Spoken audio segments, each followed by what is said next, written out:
Chapter 167. After packing up, Aman went to the temple of Batet in the manor. After tidying up, Aman went to the shrine of Batet in the manor. So many things had happened, and he had guessed all kinds of possibilities in his mind.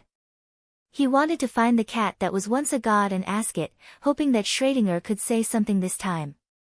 Schrödinger's position in Aman's territory was absolutely transcendent. Everyone knew that the Supreme General doted on it. Aman had once put the king of Hittite aside and let the cat eat and drink first. Now, the cat could even jump on the altar and swagger around to enjoy the offerings. The people of Igut loved cats, and the Supreme General was even more of an Igut than the people of Igut. Aman didn't know where Schrödinger went to play all day. If he wanted to find it, he could wait in the temple. No matter how long he waited, he would not be impatient. Some time ago, Aman went to Montefiore to attend the ceremony. Schrödinger stayed comfortably in the territory and didn't go with him. He hadn't seen it for a few days and missed the cat. Aman waited from noon until dusk. He didn't even eat dinner and told the servants not to disturb him. When the sky was completely dark, Schrödinger was seen strolling over the threshold of the temple. Aman went up to him and smiled. "I've been waiting for you for a long time. Why are you only now back? Don't go out to play and delay your meal. The roasted fish is cold." Schrödinger squatted by the threshold and twisted his neck. The voice in Aman's mind was a little unhappy. "Why is it roasted and not roasted fish?" Aman apologized. "I was in a hurry and didn't have time to catch fish in the river. It's a little cold. I'll roast it again."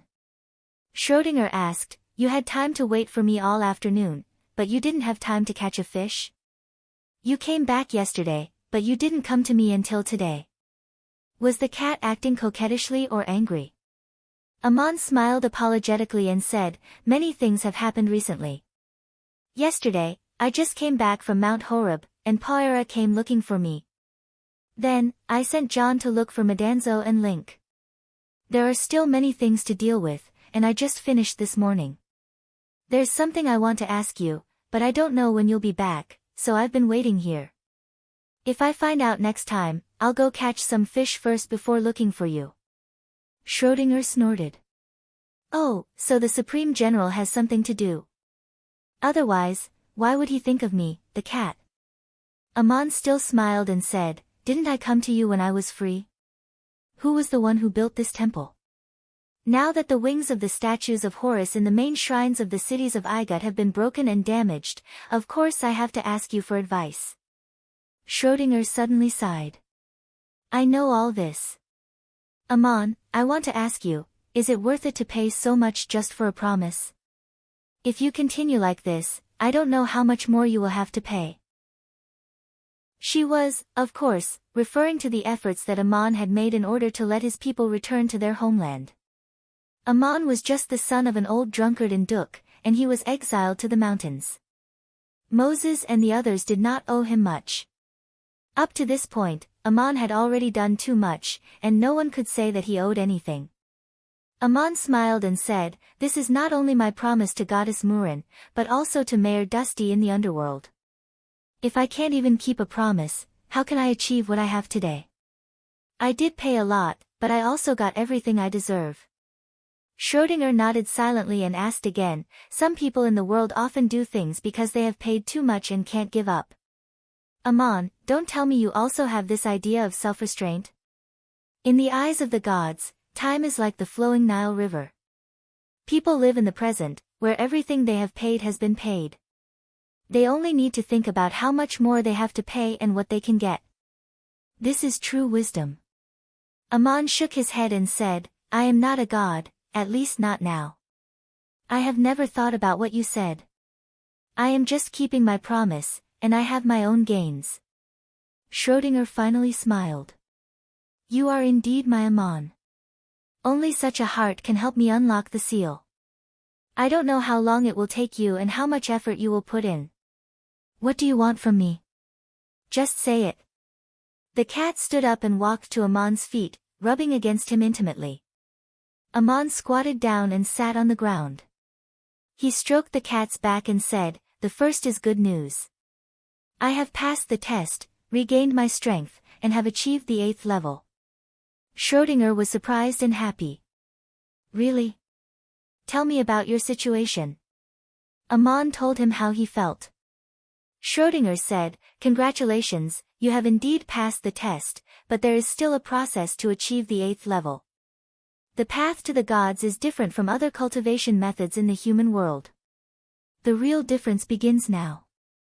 You have gone through 2 tests at the same time. First, you have not lost yourself after losing your power. Second, you have been reborn and your understanding of power has changed. You can slowly experience the second test. When you really achieve the 8th level of the so-called power of 2 sides, you can try to help me unlock the seal. I am glad that the first thing you talk about is not the gods, but me." Amon then asked, "The wings of the statues of Horus in the main shrines of the cities all over the country have been broken. What does this mean?" Schrödinger's tone was indistinguishable from joy or sorrow. The wings of the divine eagle symbolize the protection of Igut. Someone has torn off its wings, which, of course, means that Horus has lost his position as the king of the gods in the Ennead. I don't know what happened to him, but in short, he has become a loser. Amon asked again, "Igut has changed the name of the new pharaoh to Merneptah, and is going to build a shrine and a new capital for Enare. What does this mean?" Schrödinger thought for a moment before replying, "On the surface, Enare has become the king of gods again, but I think Seth should be the real winner. In the name of Enare, he has retaken the divine realm. As for what exactly is going on, I don't know." "Amon, even you don't know?" Schrödinger smiled bitterly. "I have been imprisoned for 100 years, and I don't know much about recent events between the gods." "Amon, then you should know what happened back then. Igut is the most powerful empire on the continent, and Horus, who owns this divine realm, should also be the most powerful god. Who could defeat him?" Schrödinger snorted coldly. "Horus is not the most powerful god in Igut, there is no place for him among the Ennead. If he had not become the king of the gods and enjoyed such a vast divine realm, Horus would probably not be a match for any of the Ennead." Amon frowned. "Then how could he have become the king of gods?" Schrödinger sighed. "It's because of Isis. She and Enare are the 2 most powerful gods among the Ennead, and it is said that Isis defeated Enare. Amon, then why didn't Isis become the king of gods?" Schrödinger narrowed his eyes, as if caught up in his memories. "That was a long time ago, thousands of years before I entered the Ennead. I can't know the specific situation, I've never even met Enare, and only vaguely heard the gods mention that Enare may not have really lost to Isis, he just gave up." Amon's eyes also narrowed. "Gave up?" Schrödinger nodded. "Yes, he gave up the divine realm that absorbs divine power and gave up his position as the king of gods. The gods do not do inexplicable things. It is said that this giving up is also a kind of detachment, the pursuit of another realm, and being defeated by Isis is also an opportunity for enlightenment. These are just rumors among the gods, I don't know if they are true or false, and they are beyond my understanding." Amon smiled bitterly. "If even you can't understand, then I'm afraid it doesn't make much sense for me to ask these questions now." Schrödinger, "Yes, it doesn't make sense for you to talk about these things when you're not in that position. I don't know how Isis defeated Enare, but one thing is clear to all the gods. There was an agreement between Enare and Isis that Isis herself could not become the god of the gods. But Isis was very clever, and she made her husband, Osiris, the king of the Ennead. Apart from Isis and Enare, the god who contributed the most to the development of the divine realm was Seth. Seth, of course, refused to accept it, so he defeated Osiris and seized the throne, and Isis helped Horus defeat Seth, and that was the so-called king of Igut in later generations." Amon blinked and said, "Oh, so that's what happened. It seems that Isis is very trustworthy, helping her husband and son become the king of the divine realm, and she herself has always kept the agreement with Anar. Schrödinger, there are no gods in this world who do not keep their promises, otherwise they would not have become gods." Amon frowned. But this still doesn't explain my doubts. Since Isis is so powerful, and Horus has been the king of the Ennead for thousands of years, how could such a change happen today? Schrödinger, Horus has the status of the king of gods, of course he is more powerful, and with the support of Isis, other gods cannot shake him. My guess is the same as yours. Enkidu's sword on the battlefield let people see that Horus is not as powerful as they thought. Maybe because he took the initiative to appear on the battlefield and violated the agreement between the divine clans, he was attacked by the Anunnaki divine clan, and was either injured or killed, and Seth took the opportunity to defeat him. Amon shook his head and said, but I still don't understand, since Horus could not have achieved the position of the king of gods with his own strength, and all this was because of the help of Isis, then didn't Isis help him again? Schrödinger was silent and lowered his head for a long time. Amon waited for a long time before asking, what's wrong with you, what are you thinking about? The cat sighed. I have been imprisoned for too long and missed too many things. I'm afraid that Isis is no longer here. I should have thought of this long ago. Otherwise, how could Bear steal the rib of Osiris from the shrine, and how could he leave Montefiore with the guardian goddess? If Isis was still here, these things would not have happened. Amon was shocked. What? Isis is no longer here. What does this mean? Has she fallen? Schrödinger was silent again, as if lost in deep thought. The cat frowned and replied after a while, it may be that she has fallen, or it may be something else. The magic of Isis is beyond my understanding. Now that I think about it, when Bear entered the shrine, Isis should have been gone. As for where she went, I can't answer. Amon's tone was a little incredulous. It has been 36 years since Bear stole the rib and took away the guardian goddess. According to your guess, Isis was already gone at that time. Why did this happen only today? Schrödinger sighed again and again. 36 years may be a long time for mortals, but it is very short for the gods. Although Isis is no longer here, Horus has the status of the king of gods in a vast divine realm, which adds to his power, and the gods do not know how powerful he is. He may have been injured in the battle with the Anunnaki, giving Seth the opportunity to challenge him. Without the protection of Isis, Horus, who has lost his position as king of gods, would never have had a chance to take it back. Amon asked another question that was very interesting.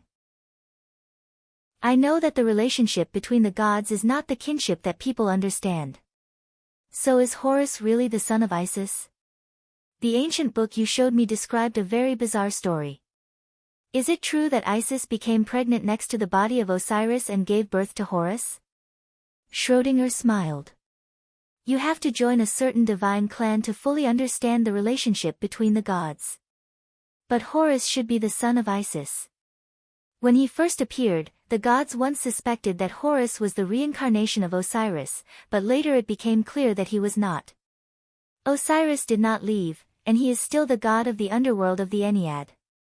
It is said that Horus was the son of Isis before she became a god. He had been hiding on earth, and it was Isis who guided him to become a real god. It was only after Seth defeated Osiris that Horus officially appeared. It was rare that Schrödinger was willing to speak so much today, as if he wanted to pour out all the past. Amon took the opportunity to ask, I have never understood a few questions. What is a divine realm, and what is a divine clan? Schrödinger turned his head to look at him and said, according to your so-called power of two sides, you can only fully understand this after achieving the 9th level. But before that, you have to help me unlock the seal, so I will try to explain it clearly. The so-called divine clan was an ancient system of relationships. The earliest gods mastered the secret of becoming a god, which was the language mentioned in the ancient poems. They would guide some people on this path, and these people may be liked by the gods, or may be chosen by the gods, including the relatives and friends of the gods, and also those who were strong in the mortal world. This was similar to a teacher-student relationship, but not entirely so. The gods of the previous generation were the guides, and only those who received guidance were eligible to join a certain divine clan and abide by the rules of this divine clan, thus becoming a group of gods. The Ennead and the Anunnaki divine clans were formed in this way. Knowing how to become a god did not mean that one could become a god. For example, the power of two sides that Amon practiced was not something that everyone could master, and even if they did, it was difficult to pass various tests, and most people could not reach the end. The gods would not guide and teach for no reason. Instead, they would only choose those who were most likely to succeed. As for the divine realm, there were two meanings. One was a kingdom where people who believed in a certain divine clan lived, and such a kingdom was often created by the gods. For example, Osiris and Seth created the empire of Igut. The other meaning was difficult for mortals to understand, and it was also known as the realm of the source of divine power. It was difficult to clearly describe this concept in words, and usually it was where the shrine of a certain god was located, where the god received the offerings and prayers of his people. There might be many gods worshipped in a temple, but the gods had to attach their consciousness and thoughts to the statues. Only then would the statues symbolize the true gods. When each statue was completed, the priests needed to hold a ceremony to pray and offer sacrifices, asking for the gods' blessing. Amon had experienced this firsthand in many shrines, and the gazes of the gods were invisible, as if they could hear the hearts of people praying. Because of this, Amon forbade his disciples from praying to other gods. On the other hand, it was only through such a ceremony that the gods could turn the statue into an attached embodiment of their consciousness and mind, and the cold stone statue also seemed to have a strange life. The divine realm had an exclusive quality, and if a god also wanted to attach his consciousness and mind to his own statue, he must obtain the consent of the main god of the divine clan, which was also one of the agreements between the gods. This was divided into two situations.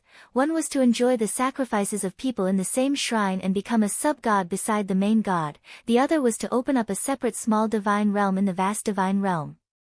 This second situation was equivalent to the shrine of Murin in Duk or the temple of Isis in Montefiore.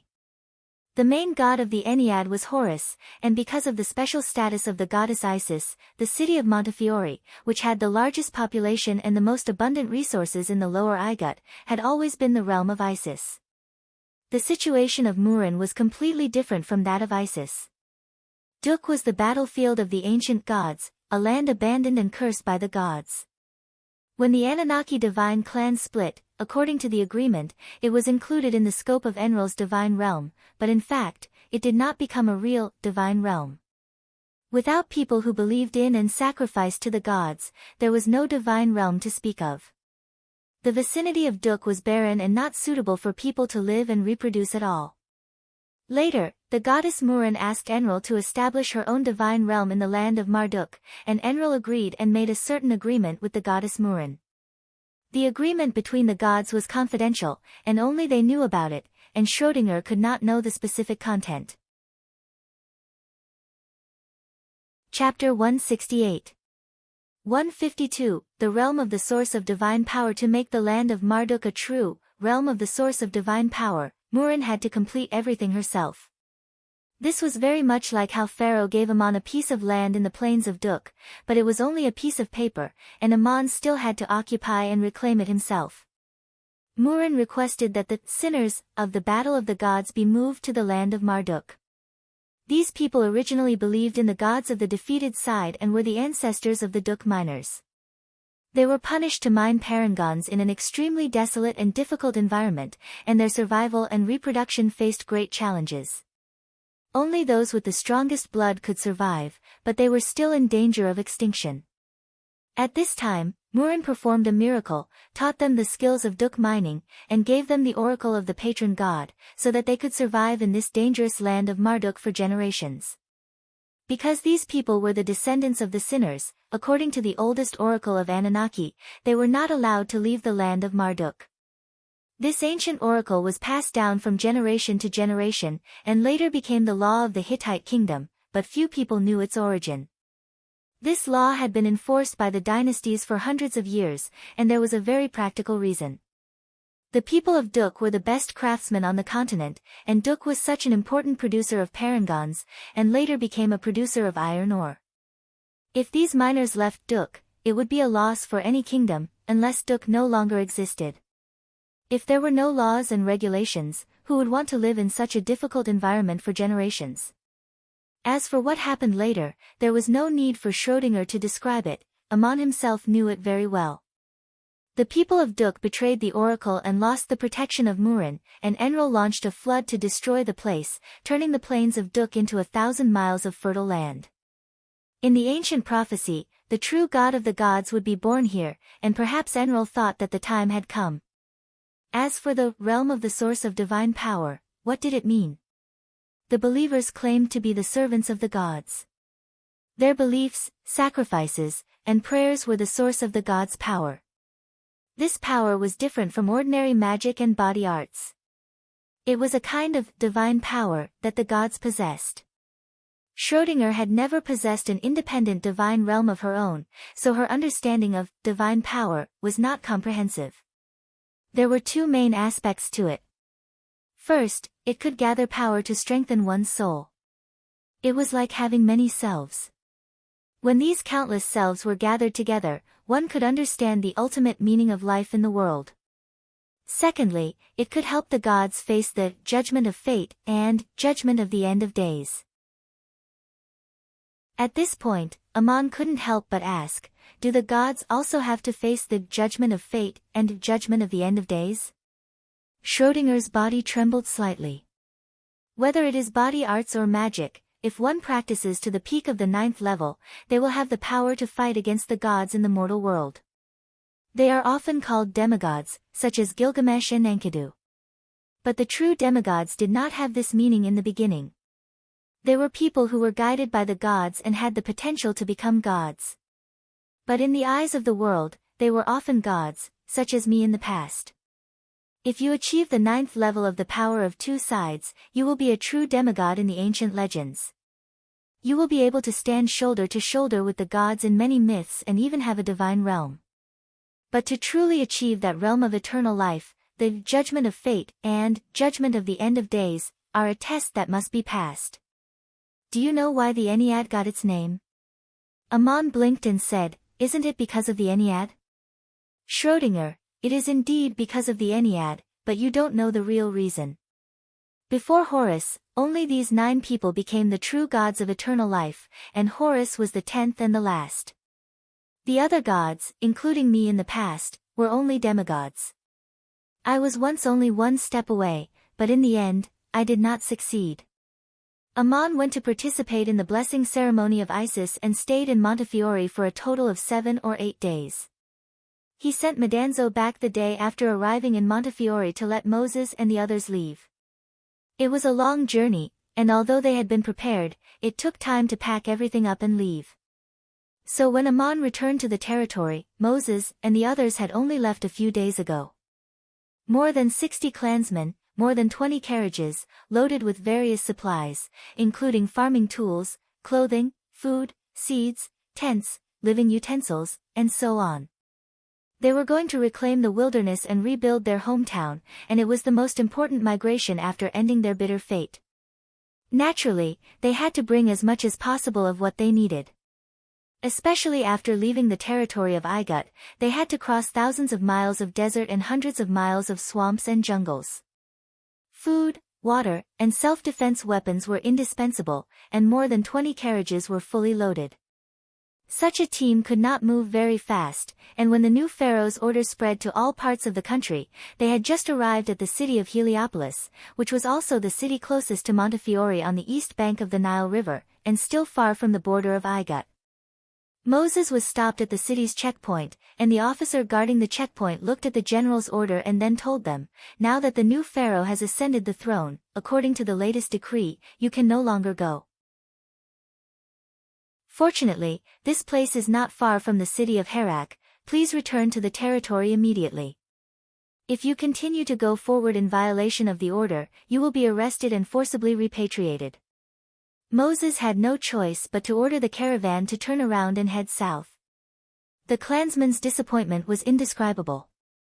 They had waited for 6 years, and who knew how much suffering they had gone through.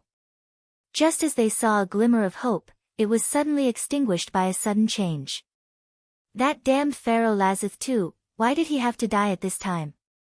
And now such a change had happened in the empire of Igut.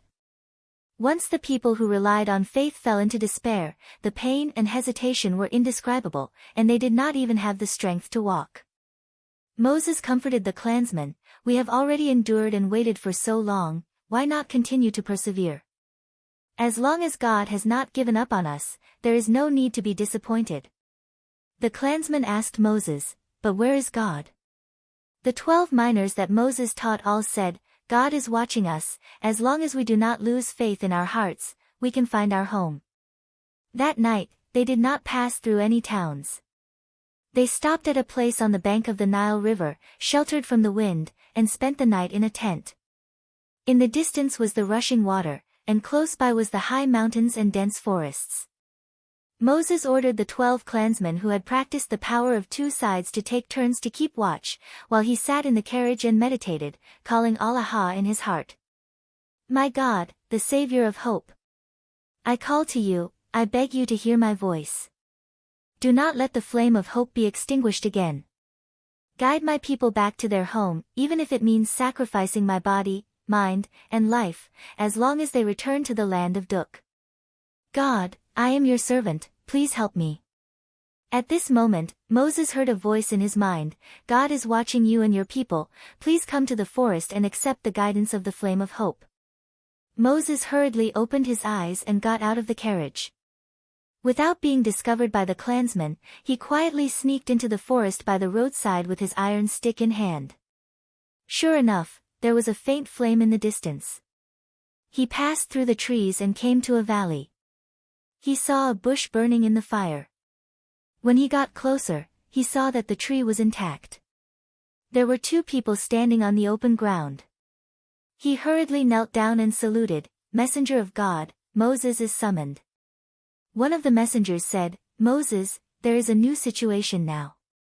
The pharaohs of Egypt will not allow you to leave. If you stay, you may never have the chance to return to your home.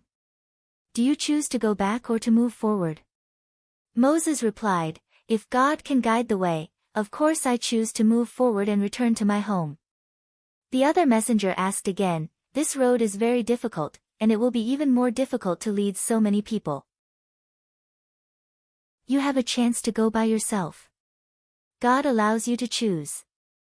Moses pursed his lips and said, "No, if I wanted to leave alone, I could have done so long ago. God told me to guide my people back to their home. Even if I can't set foot on the land of Duk with all my efforts, I have to help my people fulfill their wishes." The messenger nodded, "Very good, you really did not let God down. Give me your stick, let me teach you how to do it." Moses passed the iron staff to the oracle. Link turned around and took out the ventusle of the wind that was embedded inside and replaced it with the one that was used to forge a spatial magic tool. Then he turned back and handed the stick to Moses, "I will teach you how to use it. You can only move forward by relying on this stick. The messenger of God will guide the way ahead and erase your traces behind." Moses stayed in the forest for most of the night, and only quietly returned when it was almost dawn. At dawn, he gathered everyone and said, "Last night, God summoned me. He told us that we cannot return to Amon's territory, or we will never have the chance to return home.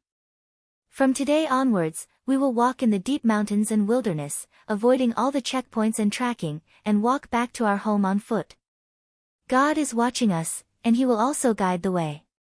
The worried clansmen were pleasantly surprised when they heard this, and there was a lot of discussion. To walk thousands of miles in the wilderness, they had to avoid the official roads. If they lost their caravans and supplies, how could they cross thousands of miles of deserts and swamps? This was tantamount to becoming a fugitive slave. They would be hunted in Egypt, and no one knew how many dangers they would face. It was almost an impossible task. Moses waited until everyone was almost done talking, then asked, "God is testing our faith. Whoever is willing to be an eternal slave of Pharaoh, to build the shrine and the mausoleum, can go back now. Clansmen, who among you is willing to embark on the road home and follow me into the mountains?" The 12 strength clansmen stood up and said, "We are willing to embark on this road. God has given us power and light to guide us." Moses nodded with relief and said, "God has given you a title, called judges. From today onwards, you are the 12 judges of the Dushians. You will lead your clansmen to sacrifice to God and strengthen the power in your hearts. Another person stood up and asked, but God did not give us power. Moses, can you guarantee that God will always protect us on our way home? Moses leaned on his cane and said, no one can guarantee in the name of God. This is just the promise of God to our people, to provide selfless guidance and help. Power belongs to you, faith makes you stronger, hope is in your heart, and the road is under your feet. In the end, all the clansmen followed Moses, abandoned the carriage and entered the dense forest in the mountains. Although some of them were hesitant in their hearts, they did not dare to go back alone since so many of their clansmen had made the same choice. Moses walked through the valley where he met the oracle yesterday, through the bushes that had been burning with fire, and entered a narrow path in the mountains on the east bank of the Nile River. He did not know that the valley was the place where Ammon had been hunted, and the path that the oracle had guided them to take was the road that Ammon had used to escape from the hunters to Montefiore in the wilderness. Now Ammon let his clansmen leave along this road, except for a few places where they had to bypass cities and towns. Most of the rest of the road was traveled by Ammon himself, so they could avoid human habitation and the patrols of the city guards. The carriages were abandoned on the side of the road, but the clansmen still led the oxen, horses, and donkeys. These animals had grass to eat on the road, and if necessary, they could be slaughtered for food, because they had almost no chance to go to the cities to buy supplies. More than 60 clansmen, most of whom were strong young miners, unloaded as much as they could from the carriages, and let the animals carry them or carry them on their backs, making their way through the wilderness with difficulty. Walking like this would affect their speed, but Moses did not stop his clansmen from carrying the animals and supplies.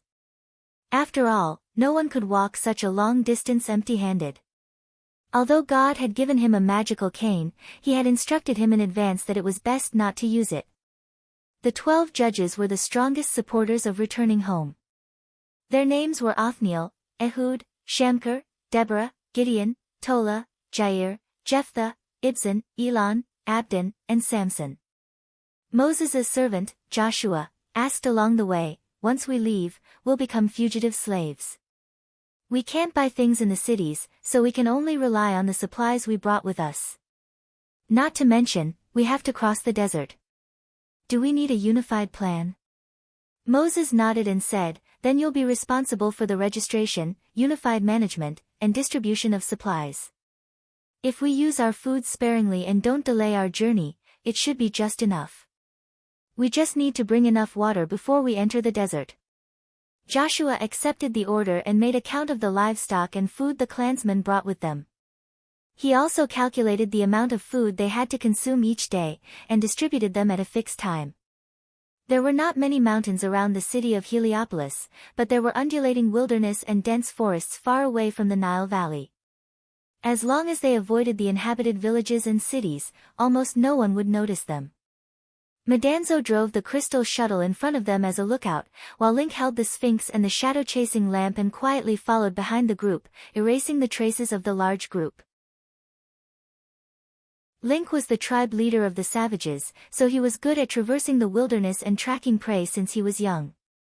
Naturally, he was the best at this. John returned to the territory and reported to Ammon that Moses and the other clansmen had abandoned the carriages and left through the small paths. Ammon nodded and thanked them for their hard work, then instructed John to continue patrolling the territory every day as usual. Technically, there was no longer any need for Ammon to stay in Egypt, and he could leave at any time.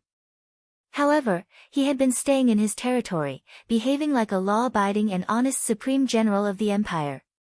Instead, Schrödinger was the first to lose his cool and took the initiative to ask Ammon, "Why aren't you leaving yet? Whether it's returning to the plains of Duk or escorting Moses in secret, it's better than staying here. Do you still want to stay in the empire of Igut and get promoted and make a fortune?" Ammon smiled bitterly. "You know why I'm not leaving, so why deliberately tease me?" Kitten puffed up her cheeks. "Is it because of her? You're worried about her, but you don't think about the fact that you might not be able to protect yourself."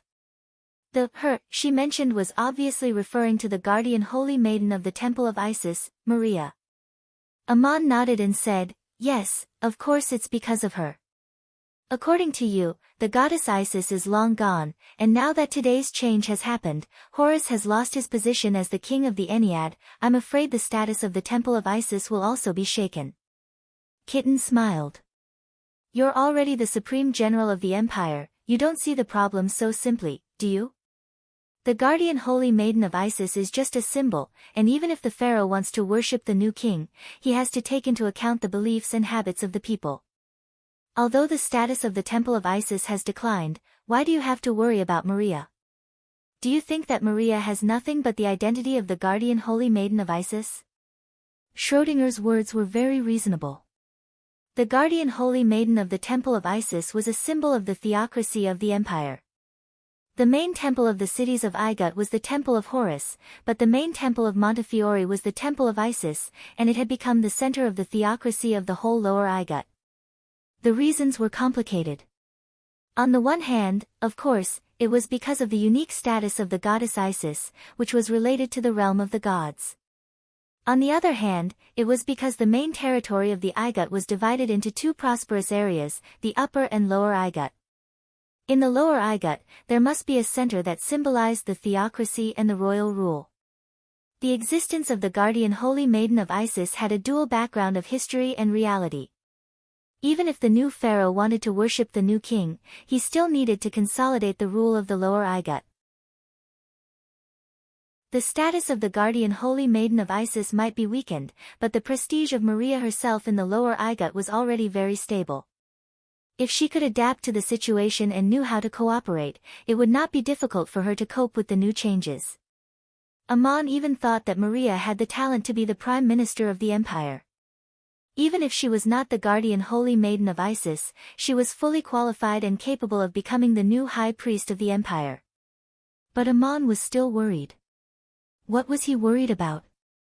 Thinking of this, he said to Schrödinger, "It is because of her, but not entirely because of her. I want to stay here and see what happens.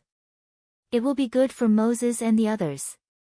At least I can get the latest decree in time and use my identity to provide protection. Another reason, of course, is because of you."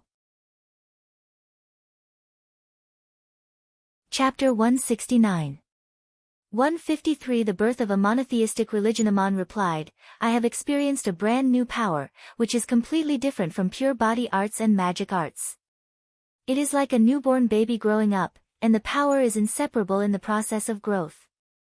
This requires a stable environment to experience and nurture, and I'd better stay in the territory to train so that I can unlock the seal for you as soon as possible." Schrödinger, "In that case, I'm too embarrassed to urge you to do anything. The nurturing of power cannot be rushed, I'll stay here with you." If other factors were not taken into account, the best time for Amon to leave the empire of Igut was after Moses reached the plains of Duk. Based on the speed at which the clansmen walked through the wilderness, it would take at least half a year. Amon did his best to arrange everything, but he was not fearlessly anxious. Except for being a little worried about Maria's situation, the Supreme General was calm. According to Schrödinger, Amon's breakthrough to the 8th level of the power of two sides would be completely different from other training methods in the world, like a brand new beginning. Amon did not quite understand at first, but when he recovered the power of the bloodline in his body little by little, he realized what was going on. In the silence of the night, Amon closed his eyes and meditated as usual, but what he recovered was the power of the bloodline in his body, merging it with his magic power to grow together. A bow floated quietly in front of him, it was the divine bow that had once shocked the world.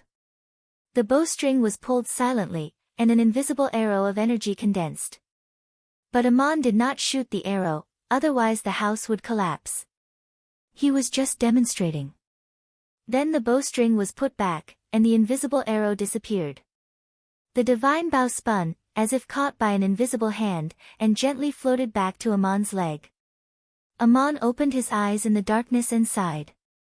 "So that's how it is. I should have known." He took out a dagger from thin air. It was one of the most common weapons in Amon's collection. It was the one Mayor Dusty gave him when he left Duk. The saber flew through the air like a fish, emitting a dazzling light. It slashed out a cross-shaped arc of light in the air, which then spun rapidly to form a circular shield. Next, the saber slashed out and quickly retracted, flying back into Amon's hand. He muttered to himself in the darkness, "This is the last sword attack that Enkidu used against me." However, that sword attack was much stronger. Before it could reach me, he had already died.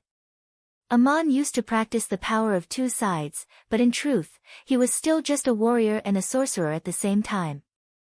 He could only use magic in combat or pick up a weapon at the same time while casting magic. But at this moment, the situation had changed.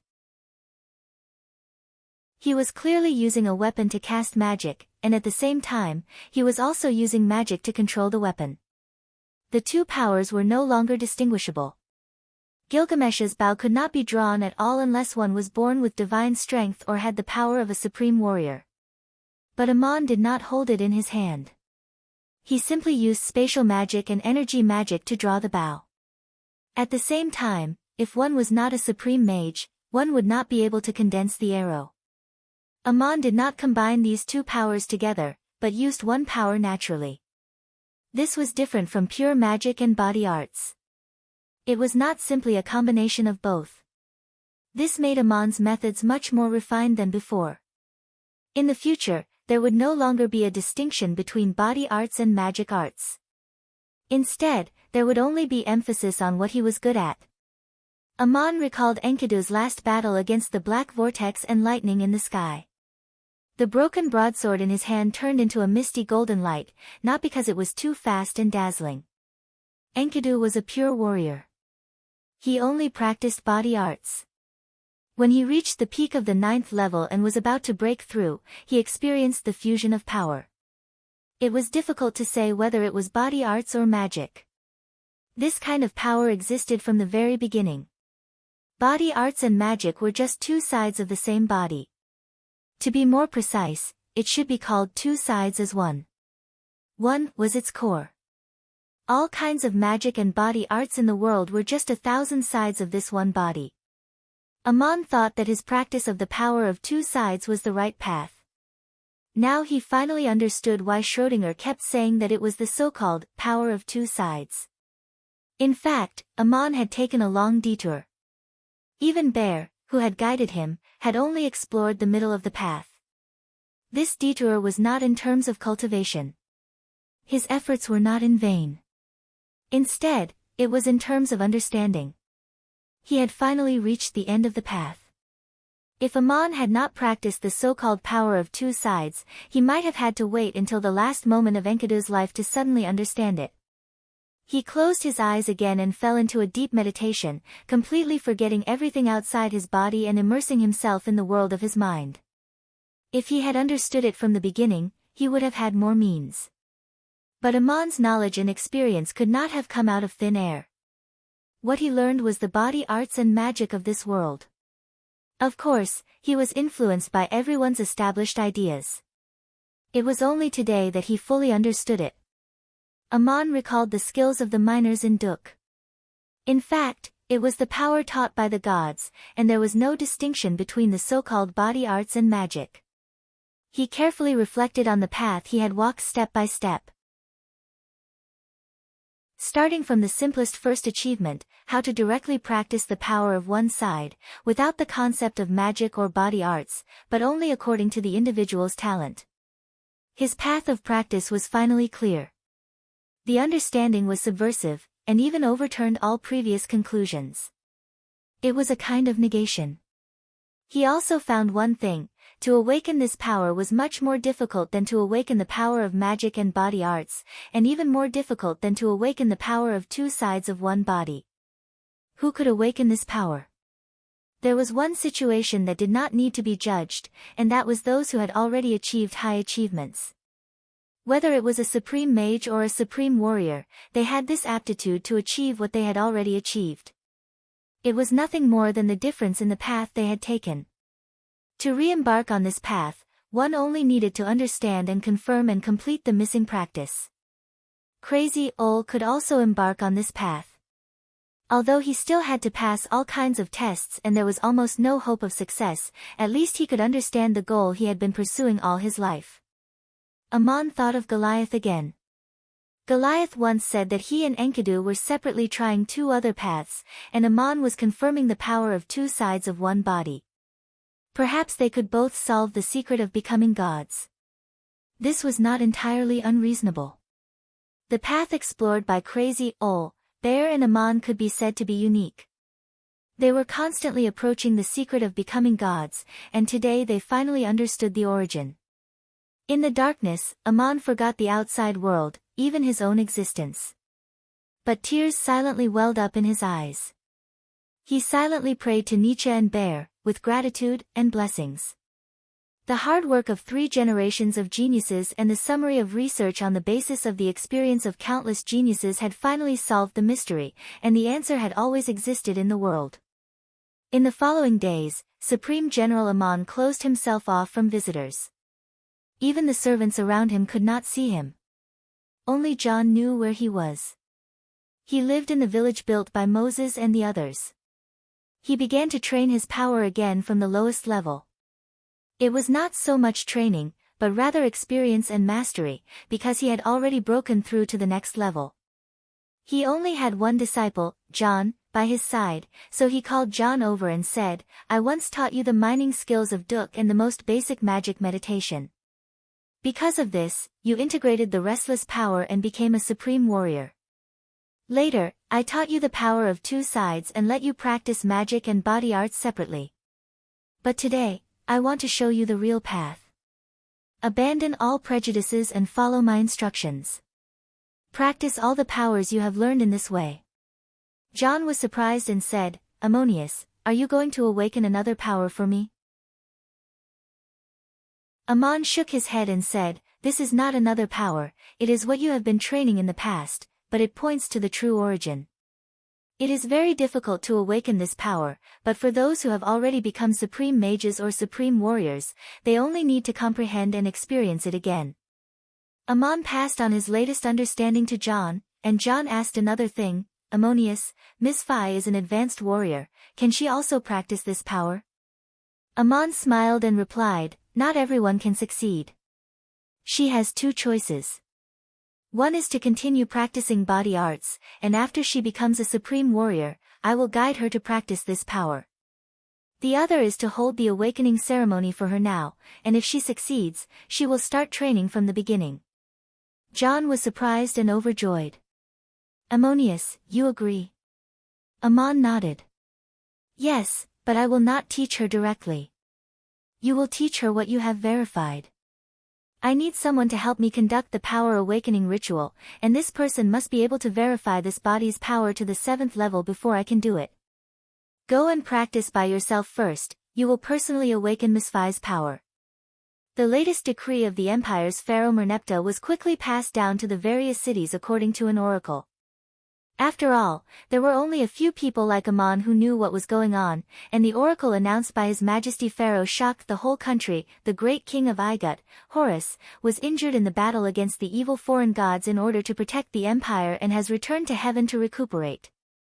Ra, the father of the gods, who was born in the lotus of the beginning and lives above the source of the Nile River, has blessed Igut with glory, and Seth has become the new guardian of the king. It was not easy to change the beliefs of people for thousands of years, but Pharaoh ordered that Ra be promoted to the chief god of the various shrines, and Ra was the father of the gods in the myth of Igut. If Pharaoh wanted to change the beliefs of the shrines, and it was logical to do so, there was no other choice. In the myth of Igut, when the empire was founded, Seth was also the guardian of the king. This did not immediately change people's habits, but it clearly defined the change of the main god through the laws of the world. Another decree issued by Pharaoh Merneptah according to the oracle surprised Ammon. The decree clearly declared that Ra was the one and only god in the world, while the original gods were uniformly referred to as angels. Seth's identity was the head of the angels, the guardian of Egypt for the gods. The ordinary people could not react for a while, but they could not understand what this meant. Pharaoh not only gave Ra the status of the supreme god, but also became the only god by law, and changed the names of the other gods to angels. Among them, Seth became the most important angel, and actually had the status of the original Horus. Schrödinger was also one of the gods, belonging to the Ennead, and she had never even seen Ra. The ancient father of the gods had long since retired. The status of the gods in the Ennead had changed subtly, with Ra becoming the only supreme god, and the rest of the gods, regardless of age, were all under Seth, and Seth became the king of the Ennead. Not only that, but since the decree of Igut only recognized Ra as the only god, the gods of the other pantheons had also become false gods. The other gods in the Ennead, except for Ra, had also lost the title of gods and had changed their title. Ammon had another way of thinking about this matter, and he even thought of his disciples calling him Ammonius, and Moses and others also seeing him as the only god, Allah. If one day he became a god beyond the realm of immortality, then his disciples who followed him on this path could also become gods, and this would be a new pantheon. So how to maintain the faith of this pantheon without the collapse of conflict like the Anunnaki pantheon or the Ennead pantheon? The decree of one god issued by Pharaoh Merneptah did provide a solution. This should not have been entirely thought up by Pharaoh out of thin air. He must have received the guidance of some oracle, and at the same time, there must be a very clear practical motive. If it really had something to do with the oracle, the gods would not do inexplicable things, so it must have symbolized something. Unfortunately, this was not something that Ammon could understand at the moment, and even Schrödinger could not explain it. The new pharaoh succeeded the throne. In addition to issuing the oracle and the latest national decree, the first specific message turned out to be directed at the supreme general of the empire, Ammon, who lived in seclusion in his fief. Ammon inexplicably received another reward, and to the west of his existing territory, Pharaoh gave him another fief. This kind of reward did not make much sense. The empire of Igut had a vast territory, and many of the unirrigated wilderness was not suitable for people to live in, nor was it worth using a large population to develop. West of Ammon's territory, beyond the river valley, was an uninhabited wilderness since ancient times, and beyond Mount Horeb was the desert. Chapter 170. 154. The River of Blood. Supreme General Ammon originally had 5 titles, but now one was cut down to 4. The original first title, the Blessing of the Great God Horus, disappeared, and the other title, Inherit the Glory of an Ra, was raised to the top and changed to Radiate the Glory of an Ra. This change was natural, because Horus had not only lost his status as the king of Igut, but he also no longer had the title of a god, and an Ra had become the only supreme god by law. The monotheistic reform of Merneptah first took the title of the famous supreme general of the empire, Ammon, as a test and a declaration. Ammon could not say anything more than thanks for the reward, and the ministers of Igut also knew the direction the empire was going. Although it was just a change in the title of the supreme general, its practical role was very important. Ammon's achievements and glory were obtained on the battlefield, and he enjoyed a high reputation among the people. There was also a rumor that it was because of the protection of an Ra that the Ra legion was able to achieve a miraculous victory on the battlefield. The defeat of the Horus legion, the most elite force of the kingdom, naturally symbolized the injury and retirement of Horus. The legions of the empire were named after the gods, and naturally, there was another meaning. The soldiers believed that the name of the legion was the guardian god on the battlefield. While the Horus legion lost the first battle and was almost wiped out, the Ra legion, which had just been formed from a miscellaneous army, repeatedly made great contributions and saved the empire of Igut from the fate of defeat. Once this rumor was spread, the impact on the people was indeed considerable, and it was also adding fuel to the monotheistic reform of Merneptah Pharaoh. Even if the gods had a divine realm, to turn it into a true realm of divine power, they still needed true faith and offerings. The establishment of a monotheistic system required a corresponding social foundation, and only then could Seth enjoy the status of a true god in the name of an Ra. After Ammon wrote back to thank Pharaoh for the reward, Merneptah issued a series of new decrees requiring the city-states to replace the chief god worshipped in their shrines with Ra. The other gods, including Horus, did not cancel the sacrifice, but they had to be ranked after Seth. At the same time, he built a magnificent shrine of Ra in Hillmore and made Hillmore the new capital of the empire. Merneptah's monotheistic reform also had a very practical significance in the secular world of the Empire of Igut, as it concentrated and strengthened the rule of the monarchy. After going through a war that mobilized the whole nation, the conflicts between the various factions within the empire became more and more obvious, especially the conflicts between the emerging nobles and the aristocrats that had existed for thousands of years. Lasith II's death was too sudden, and Merneptah's position after succeeding the throne was not stable. He was not the eldest son of Lasith II, but the luckiest of the princes, who ascended the throne with the support of powerful ministers. Much of the power of the Empire of Igut was in the hands of the traditional aristocrats represented by the clergy groups, and Merneptah's reform was equivalent to centralization of power. There was a certain difference between the concept of the clergy groups and the concept of the mages.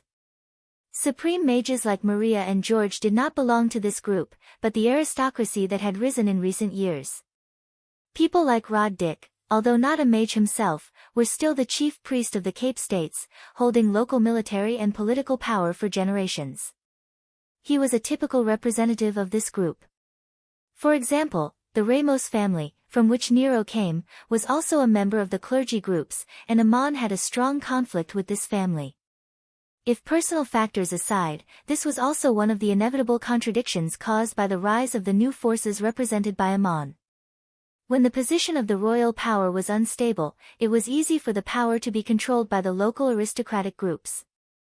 The change in the Ennead divine clan was an opportunity, and Merneptah took the opportunity to carry out the monotheistic reform, which was also a move to weaken the various conflicting forces in the country and strengthen the centralization of power. Changing his own name and establishing a new king were the most important symbols. Merneptah did not touch the temple of Isis in Montefiore for the time being, but according to the oracle and decree, the goddess Isis had also become an angel. Pharaoh gave this angel a special title of Our Lady of Isis, and also gave the original guardian of Isis, Saint Maria, a new title, Guardian of the Angels. The temple of Isis was still dedicated to the Our Lady of Isis, but the most important east and west halls on both sides of the main shrine were rebuilt. The east side, where the sun rose, was dedicated to Ra, while the west side was dedicated to the angels led by Seth. In fact, this was Seth's shrine, and the angels behind it were just a foil to him.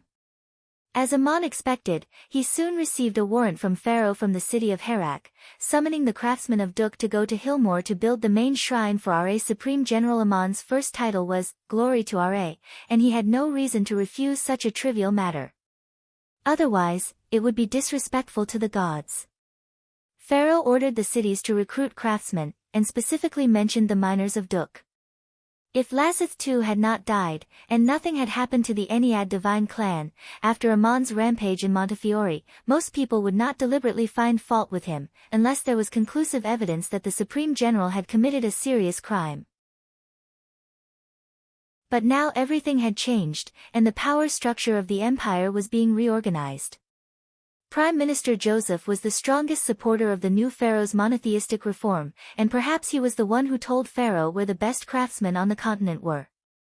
Even if the Prime Minister did not say it, Pharaoh himself would have made Amon state his position, as this was both the will of the gods and the direction of the empire's national policy. Amon said apologetically to the emissary of Herak, "I could not have predicted what would happen today. That group of craftsmen has been sent to the territory of the plains of Duk." The emissary said, "This is an order from Pharaoh, and it must be carried out. His Majesty has just awarded you a large territory, but it is only for the requisition of a few dozen slaves. This is the most important matter of the empire at present. Supreme General should recall those slaves immediately."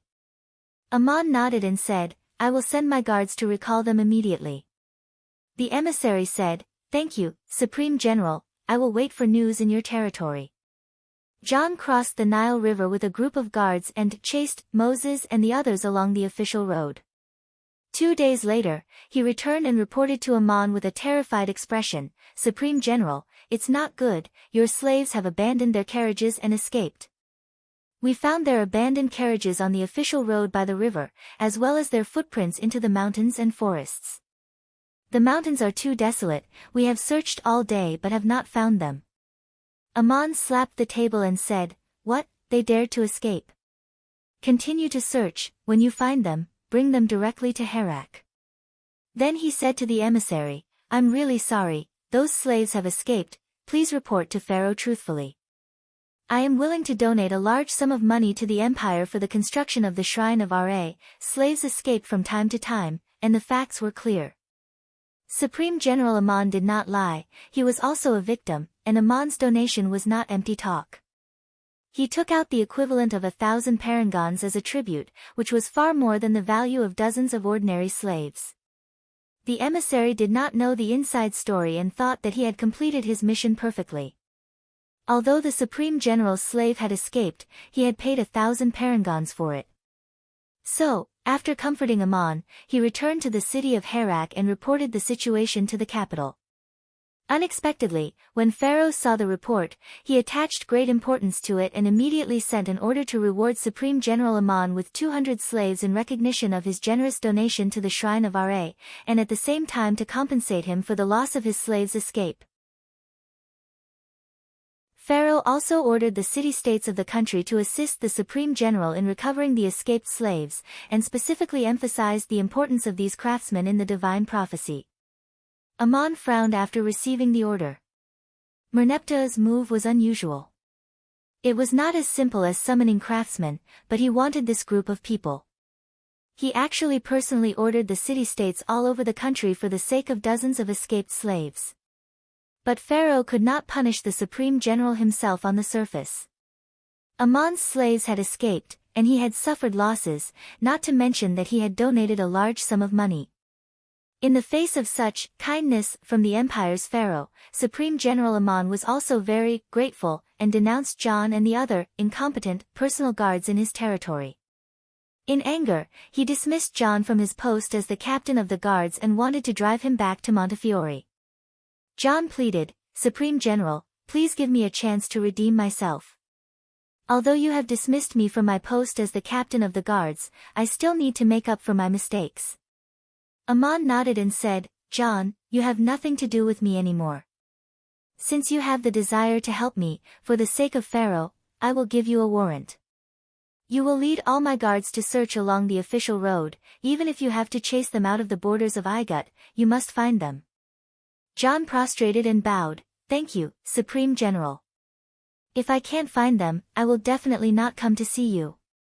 John was dismissed from his post by Aman, and in order to redeem himself, he asked the Supreme General to let him continue to lead his guards to search for the escaped slaves. This was all voluntary, and it looked like he was carrying out Pharaoh's orders. In fact, before this, Aman had privately asked John, "For the sake of dozens of escaped slaves, Pharaoh has issued an order to all the cities in the country. This is not an ordinary action. It seems that I will have to leave Igut sooner or later. After I leave, what will you do?" John replied without thinking, "Of course I will continue to follow Ammonius and bring Misfi with me to follow you." Aman smiled, "I'm afraid it will be difficult to leave when the time comes. I will give you two choices now. One is to dismiss you from your post as the captain of the guards, and you will no longer have anything to do with me. You can return to Montefiore and continue to be an unemployed general. The second choice is still to dismiss you from your post, but give you a chance to go to where I am going." "John, of course it is the second choice. To tell you the truth, all your guards have also sworn to follow you to the death. If you leave Igut, their fates will be very miserable. Supreme General, please consider it." Aman nodded, "You are very thoughtful, then I will let you take all of them and leave." Aman asked John to lead all his guards to chase after the escaped slaves along the official road. It was nothing more than giving them a chance to leave the borders of Igut and head to the plains of Duk. Supreme General Aman had really dismissed all the people around him. His clansmen had all fled, Madanzo and Link had also left, and now even John had left. He did not even leave a single guard behind. He only had the servants of the territory by his side, which was equivalent to living alone in such a huge and unfamiliar territory, but he seemed very calm. Aman had thought it through very clearly. If Pharaoh really wanted to harm him, he could leave at any time, but the people around him would definitely be implicated, so it was better to prepare early. He was now a supreme general without an army, with only a cat by his side to keep him company. Aman did not want to take the initiative to commit treason. If he was convicted of this crime, too many people would be implicated, including his former subordinates and the lords who had recommended him. Moreover, after John left, Aman had already begun to undo the seal on Schrödinger, and there was no time or energy to deal with other things. But the importance that the pharaohs of Igut attached to the pursuit of the Dushians was far beyond ordinary people's expectations. Behind Pharaoh's orders, there was even the shadow of the gods. Moses led his clansmen along the barren mountains on the east bank of the Nile River, through the inaccessible dense forest, from the city of Heliot to the territory of the city of Bubas. Here, the official road turned east, and they had to cross the official road into another mountainous area to avoid being tracked. Moses led his clansmen to hide in the mountains, wanting to wait until late at night when the official road was deserted. However, at night he heard the voice of the oracle again. Medanzo told him that they could not leave at night, and that they had to wait until dawn. Sure enough, that night, several groups of the city guards passed by on the official road with torches in their hands. If they saw Moses and the others, they would not be able to escape. At dawn, Moses heard Medanzo's voice again, "You can go now." Moses woke up his sleeping clansmen, quietly went to the official road, and walked along the main road for a distance. This place was far from the town, and the nearby farms were still in deep sleep. There was a cloud in the sky that always hid them. They took the risk to walk through this densely populated open area, and entered another desolate mountainous area. Finally, they breathed a sigh of relief. They had been trudging through the hills full of bushes for several days, and in many places they had to cut down thorns to make a path. Everyone was carrying heavy loads, and even the strongest miners were tired. In the afternoon, they came to a river, a tributary of the Nile River, and an important water source for irrigating the land near the city of Bubas. Moses ordered everyone to stop and rest, and took out utensils to make a fire to cook. They set up a stove and gathered firewood. Moses ordered 6 of the 12 judges to perform magic to prevent the smoke from the fire from rising, so as not to be discovered. As soon as the fire was lit, the clansmen sent to fetch water from the river stumbled back and reported, "Oh no, there was a terrible miracle, the river has turned into blood." Chapter 171.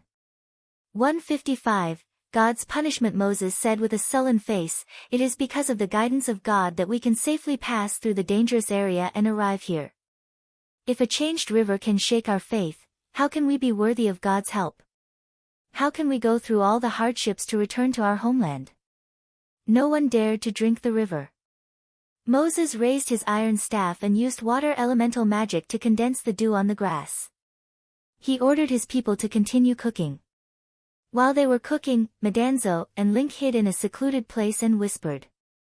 Link said, "Did you see that?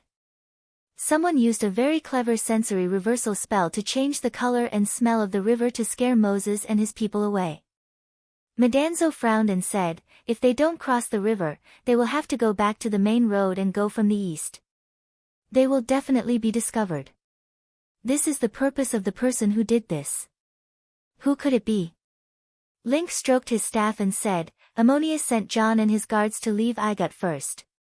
When John passed by, he passed on Ammonius' instructions. Is this what Ammonius is warning us about?" Ammon ordered John to lead 36 guards and leave Igut first. They rode along the main road in the name of pursuing fugitive slaves. Of course, they were much faster than Moses and his people. They had already surpassed them the day before. John found Medanzo and Link in the middle of the night and told them about Ammon's latest plan. Besides letting these 2 outstanding disciples verify the power of origin that they had just learned, he also told them to pay attention to a few other things. Moses and his people had become fugitives. Pharaoh had ordered all the cities in the country to put them on the wanted list.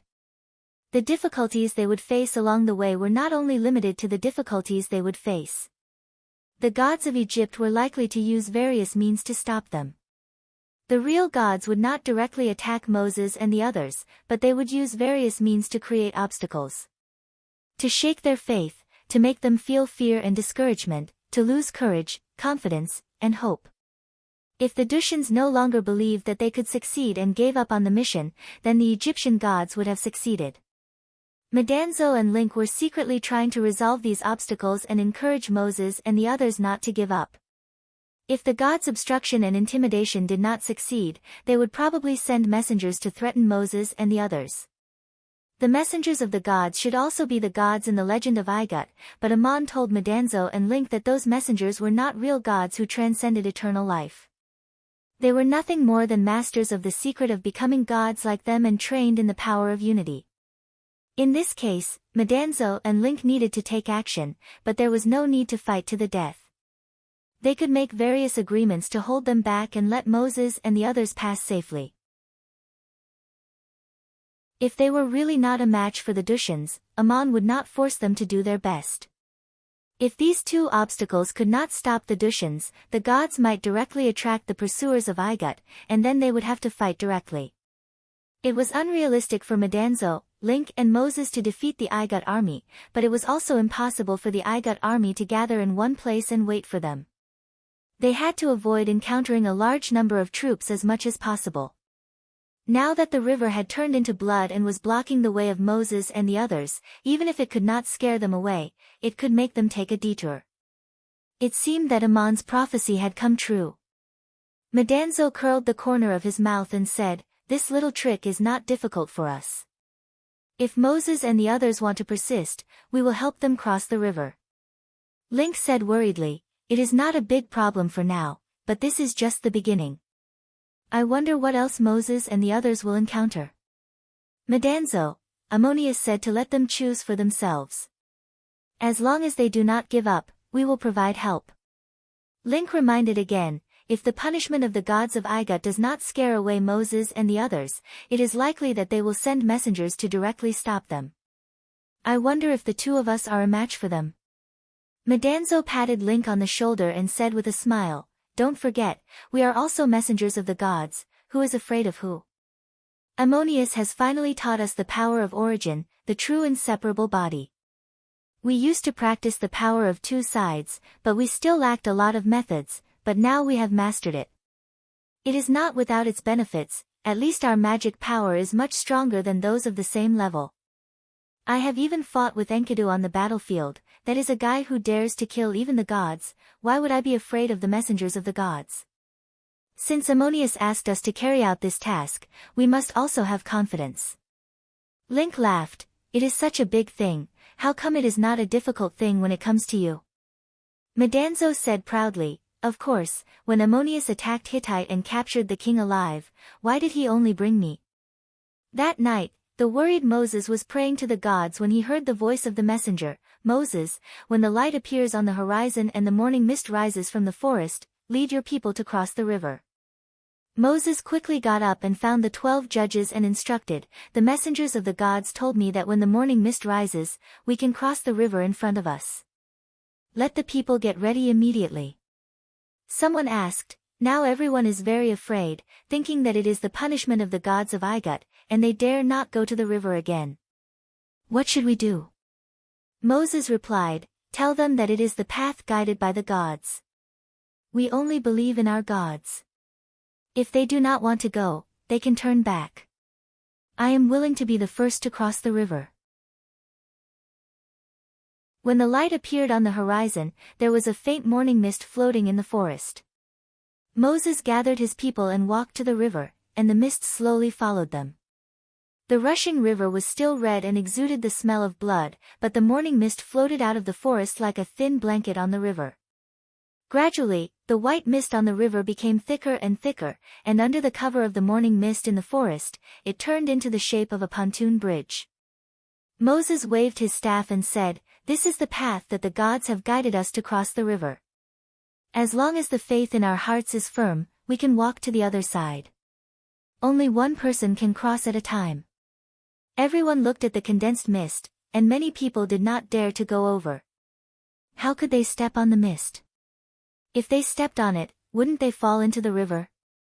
Just as Moses was about to go, a clansman said, "Moses, I know that the gods have given you strength, but we don't.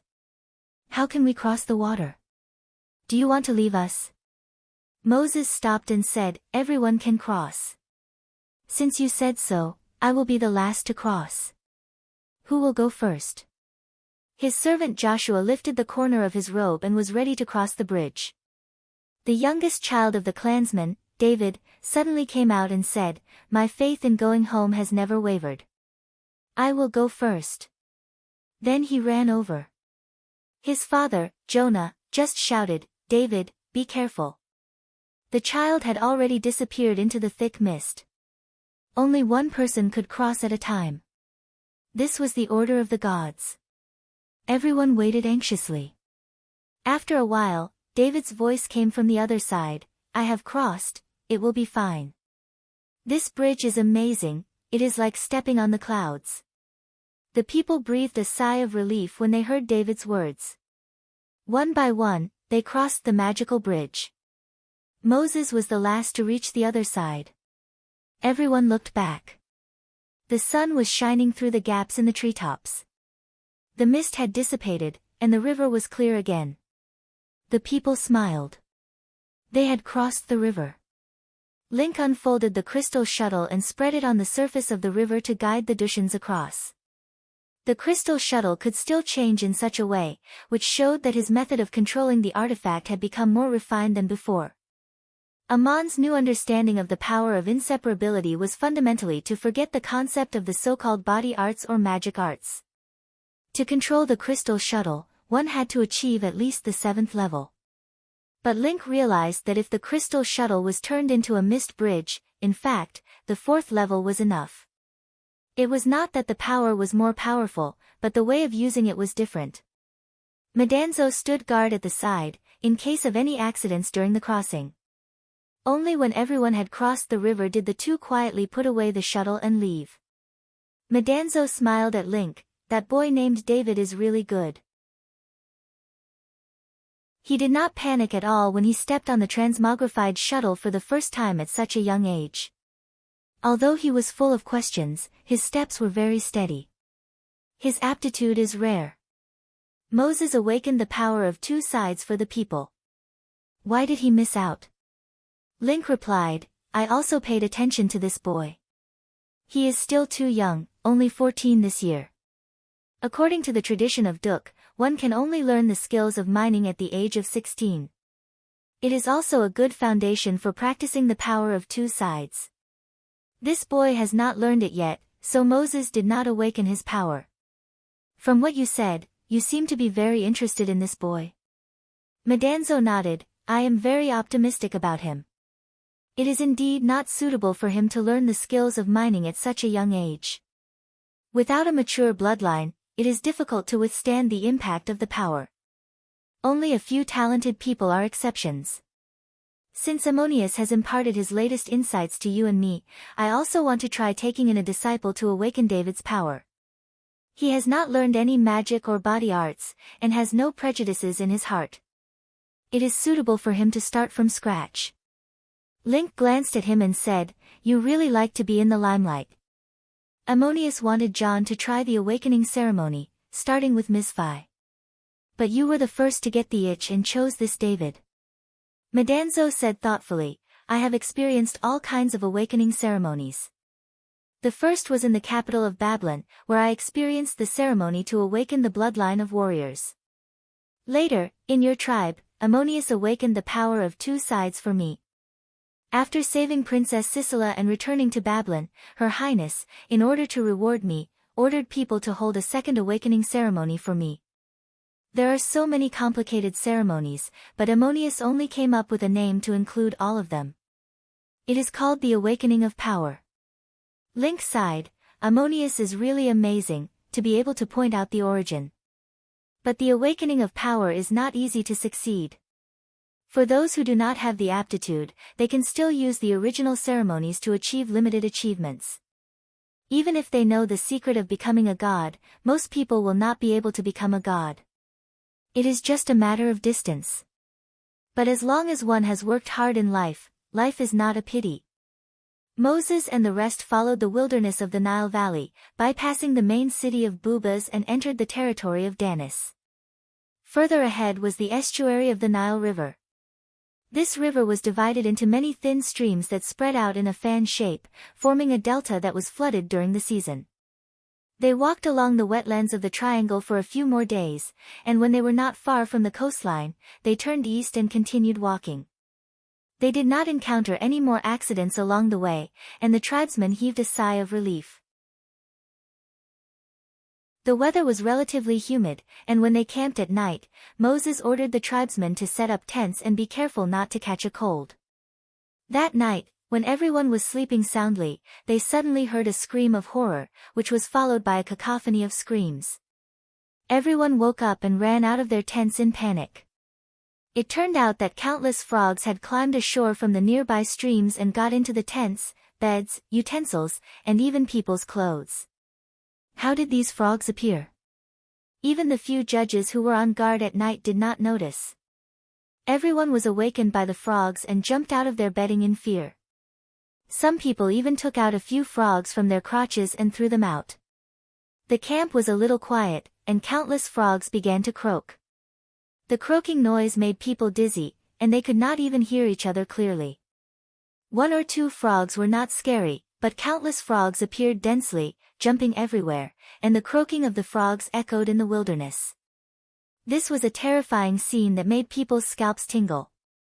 Moses slammed his cane on the ground, and an invisible force drowned out the croaking of the frogs. He shouted to the tribesmen, "What are you panicking for? Even the frogs are like this. What will you do if you encounter a real enemy? Pack up and continue moving out." This section of the road was relatively wet and muddy. There were many small streams along the way, and there were large and small pools everywhere. No one knew where so many frogs came from, but they kept croaking loudly, making people feel uneasy. Moses had the 12 judges raise their iron staves and take turns to open the way, driving away the swarm of frogs in front of them. But every night when they were camping, frogs would constantly jump out of the trees and cracks in the rocks. These little things were slippery, and they would sneak into the cups they drank, the blankets they slept in, and the clothes they wore. It was simply impossible to guard against. The 12 judges tried their best to drive them away, but there were just too many frogs. Although they did not hurt anyone, they disturbed everyone and made it impossible for them to rest. After a few days, everyone was exhausted. This kind of torture was really unbearable. The further they went, the more the disturbance from the frogs became, as if it would never stop. The tribesmen were suffering unspeakably. Of course, Medanzo and Link also noticed, and the two secretly discussed what to do. Link said, "In the legends of Igut, there is a frog goddess called Hecate, who is said to be a servant of Seth.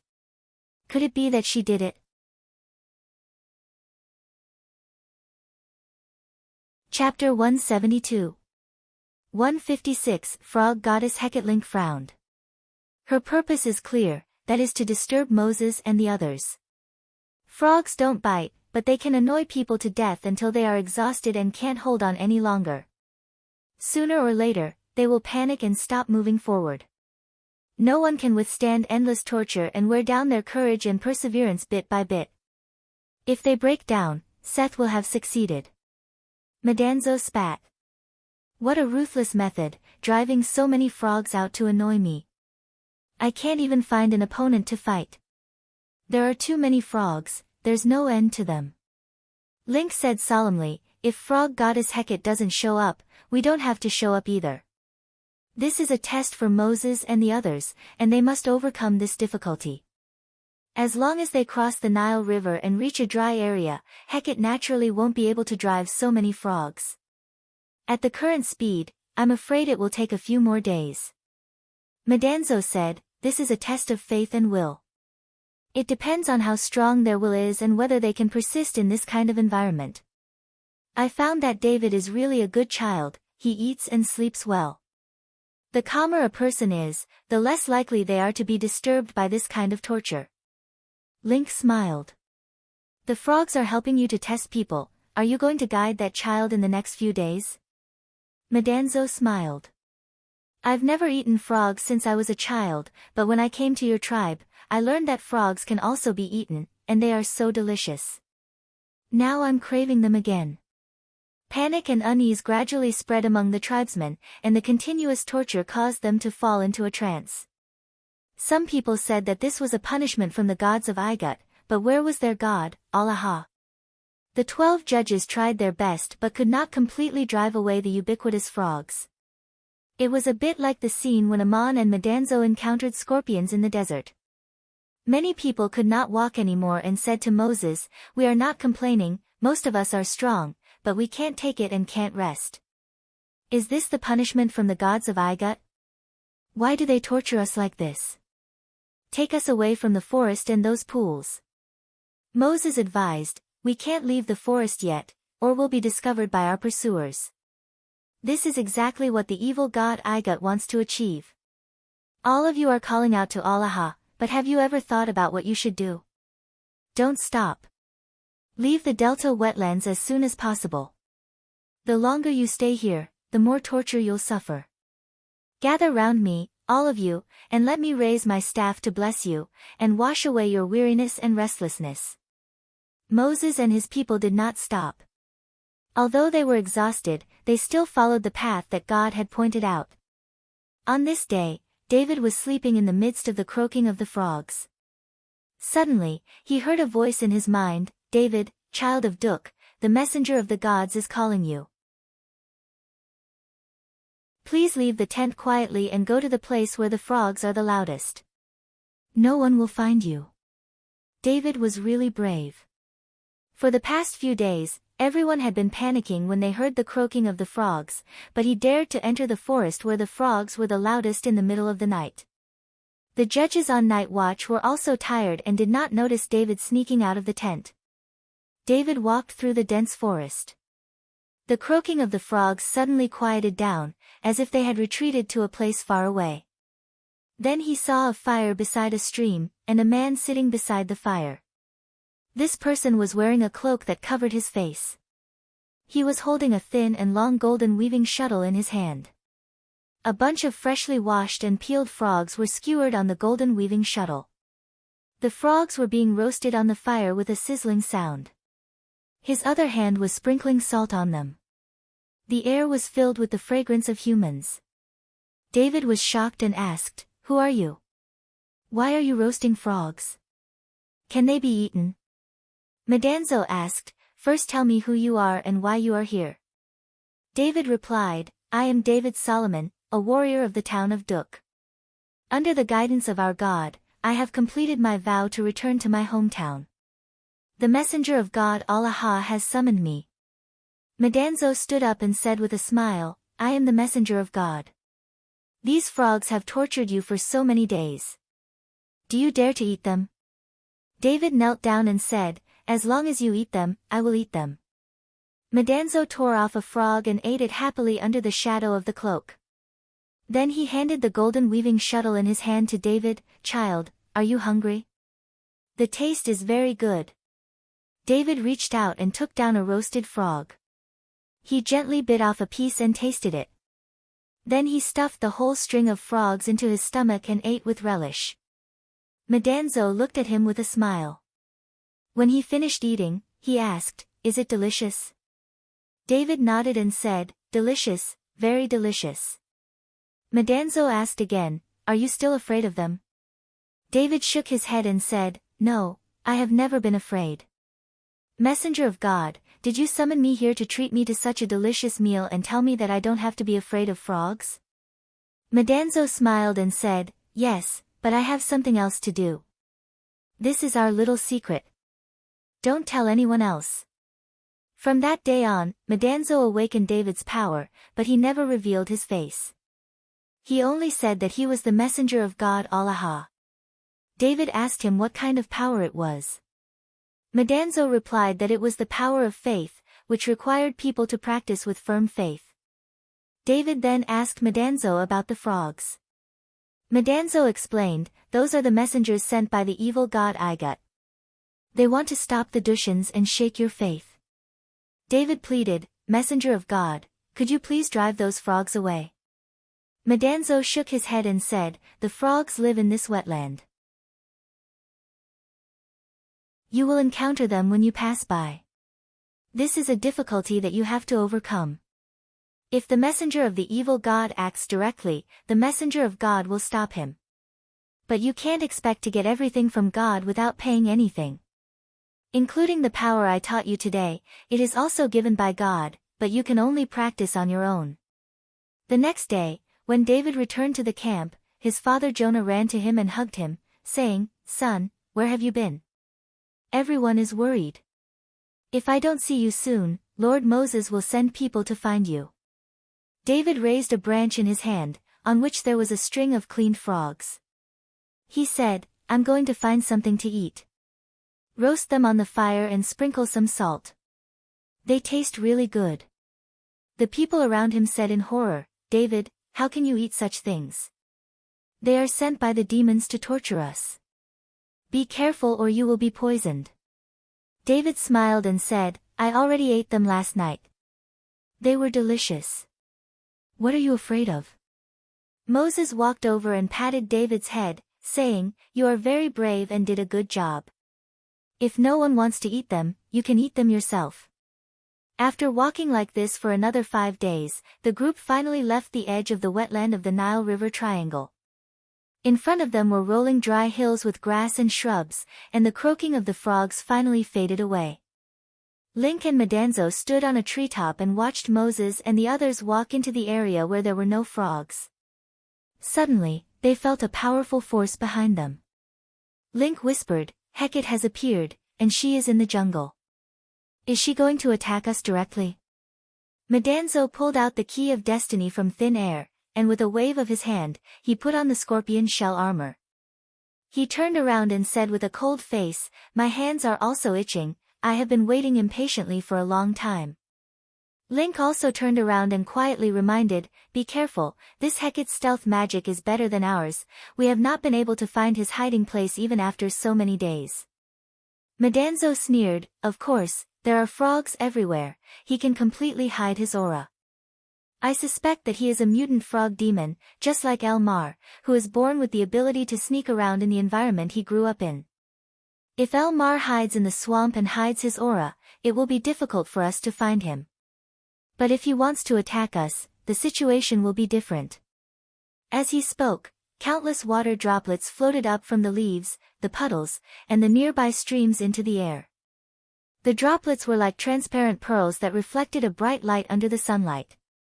It was a beautiful sight. A person walked out from the grass, and from the looks of it, it was a young man. This person was wearing a green robe covered with dark brown stripes. His eyes were a little round and bulging, but he could be considered handsome. However, there were a few brownish-green stripes on his cheeks and forehead, as if they were painted with oil. They reflected a faint luster, appearing strange and mysterious.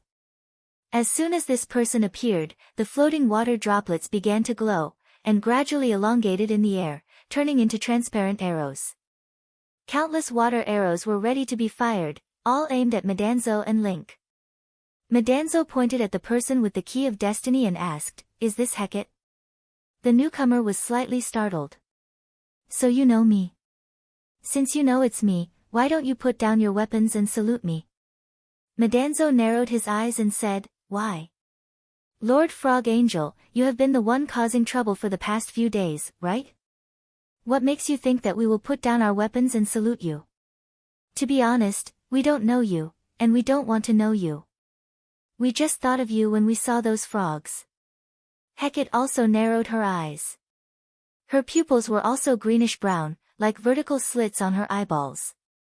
You are indeed not ordinary mortals. Not only are you not panicking after seeing the legendary Hecate, you even dare to speak like this? Madanzo shrugged. I have seen those so-called gods who have transcended eternal life, but they are not my gods, let alone you. Who ordered you to come here, and why are you disturbing those suffering tribesmen? Hecate's figure was submerged in a sea of transparent water arrows. The arrows that filled the sky were filled with power, but in the end, they were not fired. She looked at Madanzo, then at Link, and shouted with slight surprise, "Are you the disciples of the Scorpion King Jirushui? No wonder you obtained the power bestowed by the gods. But this is the Igut, and I am the emissary of Seth, the King of Angels. How dare you stop me?" Link did not speak, but he was not idle either. At the same time that the water droplets in the forest turned into arrows, a bow floated in front of him. The bowstring was pulled and turned into a series of shadows, turning into many strings. The bow looked like a harp. Dozens of arrows flew out, densely packed on the bowstring. They were arrows made from the stinger of a giant mutant scorpion. He and Madanzo were also wearing scorpion shell armor, so it was no wonder that Hecate would misunderstand. Madanzo shook his head. "Whose emissary we are has nothing to do with you, and whose emissary you are also has nothing to do with us. Those poor people have not done anything wrong, and have never offended you, so why are you torturing them?" Hecate apparently misunderstood Madanzo's words as a tacit agreement, and showed a look of contempt. "The Scorpion King Jirushui himself has not yet obtained the qualification to join the Anunnaki divine clan, and it is even more impossible for you to follow him. A demigod exiled in the desert, who has no divine clan to rely on, sent an emissary here to make an enemy of me. Don't you think it's ridiculous? I see that the two of you have some achievements. Put down your weapons and swear to follow me, and I can consider introducing you to the Angel King Seth, and perhaps you will have a chance to join the Ennead. Please kneel and thank me." The background of his words was very complicated. When the War of the Gods broke out in the Anunnaki divine clan, Tiamat and Kingu were on the losing side, while Enlil and Marduk were on the winning side. Legend had it that Tiamat created 9 kinds of monsters in the war, including the 9-headed snake Humbaba, the human-faced scorpion Jirushui, and the giant lion Yugalu. These 9 kinds of monsters were naturally defeated, some were killed, some were subdued, and some went into exile. These monsters were very powerful, and after Enlil and the others won, they did not want to pay a huge price to kill them all. It would be best if they could subdue them for their own use, or if they could make them swear not to be enemies again, so that they would not have to fight so hard. Humbaba was subdued by Enlil and became the guardian of the divine realm, so he could be considered to have joined the Anunnaki divine clan. The human-faced scorpion Jirushui was forced to promise that he would no longer be enemies with Enlil and the others, but he also did not surrender to them, so he was exiled to the desert and lost the right to be introduced into the Anunnaki divine clan, while he himself became known as the Scorpion King. After the war, both Marduk and Enlil took a fancy to him and allowed him to join the Anunnaki divine clan. But Yugalu fell in love with the goddess Murin, and as a result, because of a well-known curse, he eventually left in sadness and became the Flowing Lion King. Jirushui was very powerful, but he was an exiled demigod, and he was neither a god who transcended eternal life nor could he be accepted by the divine clan. In the eyes of the official members of the divine clan, his emissary was certainly following the wrong person. Hecate gave Madanzo and Link a chance to put down their weapons and swear to follow her, and she could introduce them to Seth, and perhaps they could be introduced into the Ennead divine clan.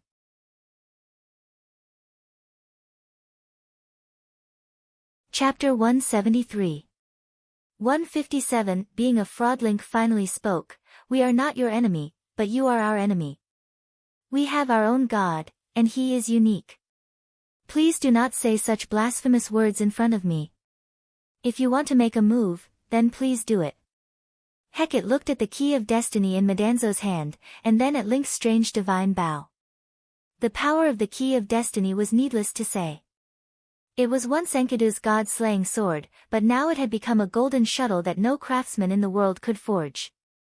And Link's bow was once used by Amon. Later, when Amon obtained Gilgamesh's bow, he gave this famous battle bow to Link, and Link spent another 6 months refining it to make it even more magical. If they really fought, regardless of whether they could win or not, the price would not be small. Hecate blinked her big eyes and suddenly laughed. "Two emissaries, you are no match for me, but I don't want to be enemies with you. You have followed Girth to achieve what you have today, and you should understand the agreement between the gods. We can also make an agreement, I will complete my mission, and you will complete yours. Metatro nodded and asked, what agreement? Hecate replied, those people themselves are not guilty, but they wanted to escape from Igut, and the angel king Seth has decided to punish them. And for them, it is also a trial and tribulation that they have to go through. I will not directly harm them, but I will create all kinds of obstacles according to the orders of the angel king, and you can do your best to resolve them. Medanzo gave Link an inquiring look, and Link nodded and replied, okay, let's see what we can do. Hecate laughed again, I wish you good luck, the Scorpion King Girth's temper is not very good, and if you can't complete your mission, you may end up worse than those miners. If you regret it, you can still come to me. Let me remind you, the Angel King Seth did not only send me as an emissary, my mission has actually been completed, and there are others ahead of me. After she finished speaking, the countless water arrows turned back into water droplets, emitting a colorful glow under the sunlight.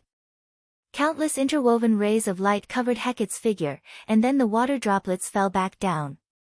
The forest returned to normal, and Hecate disappeared, along with her powerful aura. Metatro looked at the place where he disappeared and snorted. So his mission has already been completed, but he purposely appeared to scare us. After spouting so much nonsense, he actually wanted to take in disciples, but he took a fancy to us. Link laughed, this person doesn't even understand the situation, and thinks that we were sent by the Scorpion King. No matter whose emissary we are, if we betray our mission because of a few words from him, how can we achieve greater? Medanzo looked at the sky, he just wants to take in two powerful subordinates for himself, as for being able to join the Ennead and so on, those are all deceptive terms. It's just that I don't quite understand what he said, it seems like he's trying to be mysterious. Link thought for a moment, it doesn't matter whether you understand or not, it may not be something we can understand, and Ammonius will tell us sooner or later. Hecate said that there are still emissaries sent by Seth ahead of them, who knows what kind of people they will be. Medanzo shook the key of destiny, who cares, the road is under Moses's feet, we'll see.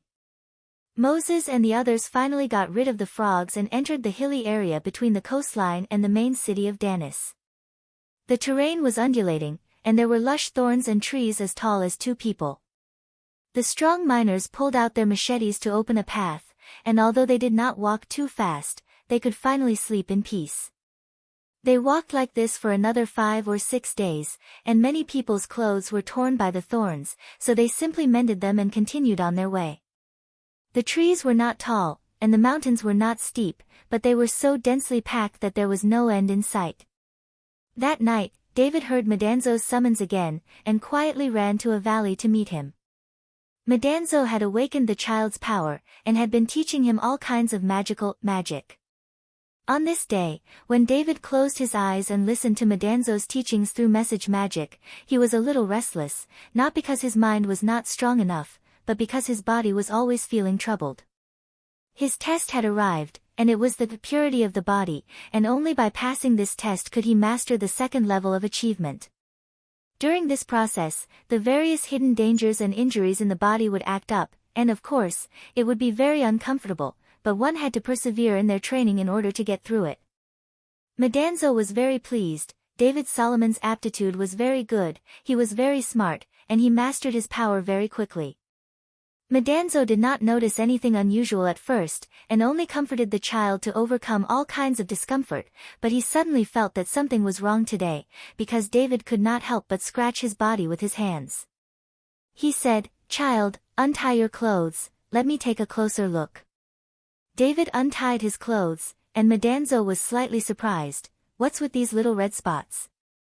David explained with some embarrassment, "There are a lot of mosquitoes, fleas, and all kinds of small insects in the mountains. If I don't pay attention while walking or sleeping, I will be bitten. It's not a problem, I will definitely focus on practicing meditation and not be distracted." After David left, Medanzo found Link and said, "There's a new situation, someone is driving the fleas and mosquitoes in the camp to bite Moses and the others." There are a lot of fleas in the mountains. It's normal to be bitten a few times if you don't pay attention, but there are too many red spots on David's body. Obviously someone is playing tricks. Link spat, this method is too sinister. Even we didn't notice. Moses and the others are strong, and they are very tired every day, so they don't feel much when they are bitten. But these little insects may spread a plague, and it will be too late by the time we react. Madanzo nodded, we need to investigate and see if there are more fleas and mosquitoes around Moses's camp than in other places. The two quietly searched the wilderness, and found that where Moses and the others were camping, the number of mosquitoes and fleas was dozens of times more than in other places. These small insects, which were very common in the wilderness, were hiding under leaves, in the grass, and in the mud. If one did not deliberately search for them, it would be impossible to attract attention. Link said, it could be another messenger sent by Seth, or it could be Hecate. I don't know the other methods of that frog demon, but he should have a way of controlling all kinds of insects. Aren't mosquitoes the frog's food? Madanzo frowned, the power I practice is more suitable for fighting, and my healing magic is not as good as yours. It seems that you will have to work harder this time. In the middle of the night, Moses, who was meditating, heard the voice of the divine messenger. Link told him, the evil god of Igut has sent messengers to punish you, and they have used underhanded methods to make you suffer from countless mosquito and flea bites until you are infected with the plague. From today onwards, when you are camping, use magic to clean up the surrounding area, and take turns to cast healing magic on everyone, to prevent trouble before it happens.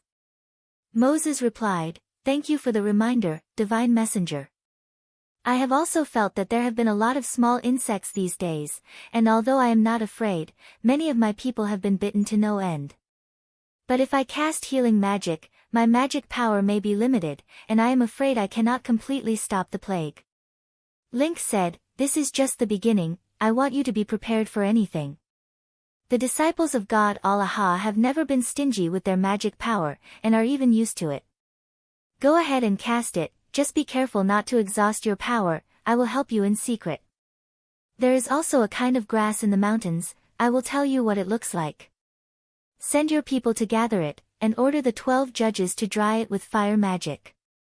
After burning it, it can drive away mosquitoes.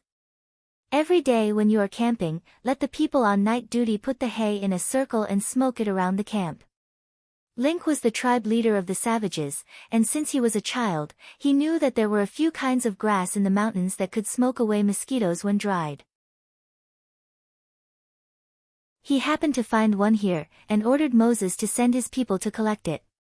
From that day onwards, whenever it was time for Moses to rest, he would order the 6 judges to take turns to set up a magic formation, and he would hold the iron stick in his hand to preside over the formation, so that his people would gather around and bathe in the light falling from the sky.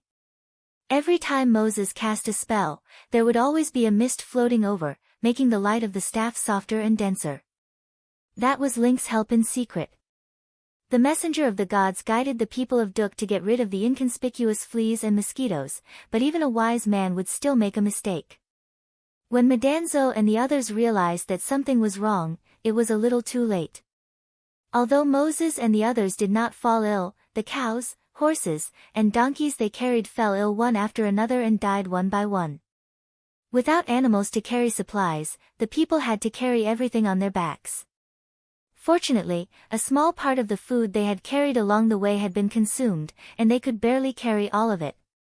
But they had lost food that could be slaughtered at any time, and they were carrying heavier things on their backs, making it more difficult to walk. One day, they walked out of the dense forest and came to an open valley. There was a lake in front of them, and the shore of the lake was covered with soft grass. After a long journey, everyone was tired, so they unloaded their bags and lay down on the soft grass to rest. Moses also saw that everyone was very tired, so he told Joshua to let everyone eat more today. They soaked the bread in the soup until it was soft, and took out the pickled dried meat from their bags, cut it into slices, and roasted it on the stones. The smell of food permeated the shore of the lake, and the people showed a rare relaxed smile. They had not felt this comfortable for a long time. But suddenly, Moses frowned. He heard a buzzing sound. It turned out that a few flies flew out of the forest, and then more and more flies flew out and landed on the half-cooked pickled meat that was roasted on the hot stones. Then someone shouted, "What's so stinky?" The aroma of the pickled meat on the stones turned into a rancid smell, and they could only watch helplessly as they rotted. The rancid smell spread from everyone's body. They opened the bags and found that all the food inside had also rotted, even the dry bread and pickled meat were no exception. These food had been specially processed for long-term preservation, and would not rot even after a year. How could it suddenly spoil? Divine punishment, this was the punishment of the gods. Without food, they could not walk out of Igut. If they did not want to starve to death in the wilderness, they could only turn themselves into the city. Madanzo stood in the distant forest, his face livid, and said, "They actually used this method." Although they did not directly attack the miners, is there a difference? Link also said, "If that's the case, we can also do it directly." Fortunately, Ammonius was prepared. Let Moses perform a miracle. Moses, who had always been calm, was shocked. The power of the evil god Igut was too strong. It could actually cause all the food that the people carried to rot without them knowing. The people who had not given up after suffering finally felt despair. They looked at each other's eyes and sat down on the grass dejectedly.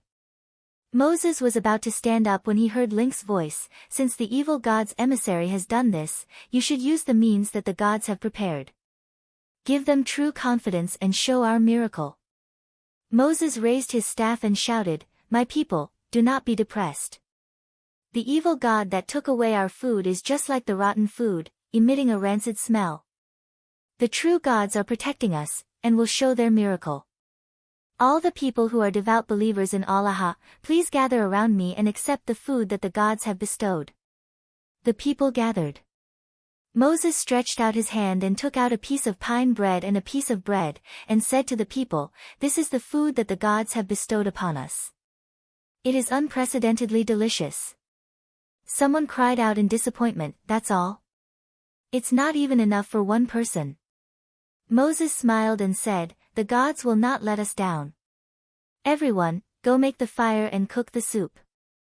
Our gods will show their miracle." A pot of soup was ready. Moses put the secret delicious pine bread into the soup, then broke the bread and threw it in. He quietly used spatial magic to protect the pot. The smell of people permeated the grass, and the people couldn't help but swallow their saliva. Moses said to David, "The youngest can eat first. David, serve the soup first. Don't look at the others, the gods let you go first." David carried a plate full of fragrant soup and instant bread, but the soup in the pot was not reduced at all. One by one, the people came to Moses to receive their food. Until everyone was full, Moses still had a pot full of soup in front of him. Finally, Moses finished the pot of soup himself, then went to the lake to wash his hands and utensils, and said to the people, "Everyone, pray with me, thank our God. Thank him for giving us food, and the confidence and courage to overcome all difficulties." The people gathered around Moses and prayed to the only God in their hearts, Allah. Madanzo and Link stood in the trees in the distance and looked at each other and smiled. This miracle had actually been prepared a long time ago. The bread and pine bread had been stored in the venticulum in the iron staff.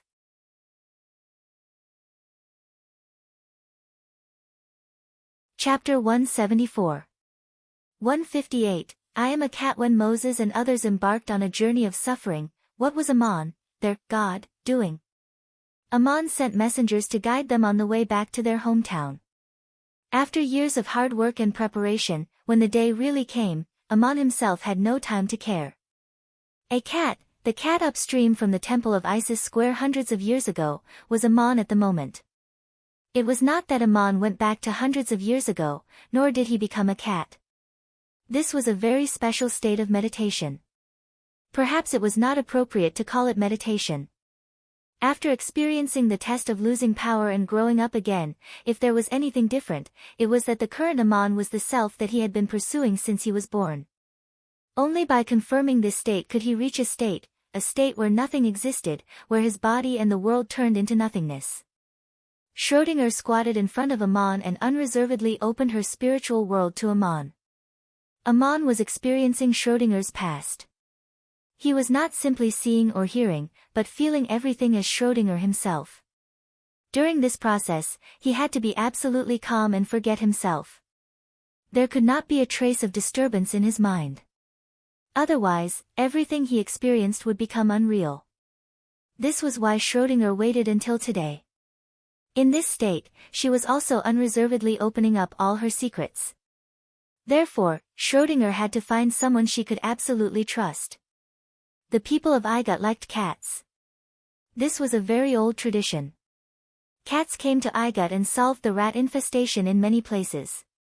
They were regarded as the servants of the god of fertility. Therefore, around the temple of Isis Square, people had always had the habit of feeding cats. There were many stray cats living here, and Schrödinger was one of them. Cats had a wide variety of food. In addition to eating food from people, they also ran around to catch mice, birds, termites, grasshoppers, and other flying insects. It was very difficult for an ordinary person to imagine eating a live rat, but all the feelings were real. Under such circumstances, he was still able to not have a single thought and not have a single thought. This was the current Amon. This was a curious kitten. It was not afraid of humans, but it had a natural sense of alienation from humans. It would not get too close to them. Whenever various ceremonies were held in the square and people gathered, the cats would disappear without a trace. But one day, Schrödinger was chasing a flying beetle and forgot about its surroundings. When it came back to its senses, it found itself surrounded by feet. It was caught in the crowd and had nowhere to hide. It was frightened. A kitten wrapped in the surging crowd could be trampled to death. Just as it was overwhelmed with fear, it realized that everyone around it had stopped moving and knelt down in one direction. Ethereal singing came from the sky, and the temple bell rang melodiously. The cat looked up and saw the golden sky. There was a soft light sprinkling on its body. It was an indescribable magical feeling. The cat actually forgot its fear and stopped shivering. It was as if an invisible hand was caressing the depths of its soul. It just happened to be in time for the annual blessing of Isis. Perhaps it was a coincidence, or perhaps it was a sudden enlightenment, but at its most frightened moment, it experienced the blessing of Isis. At that moment, it seemed to vaguely understand something. Since then, the cat often slipped into the temple. Its simple intelligence could not make complex thoughts.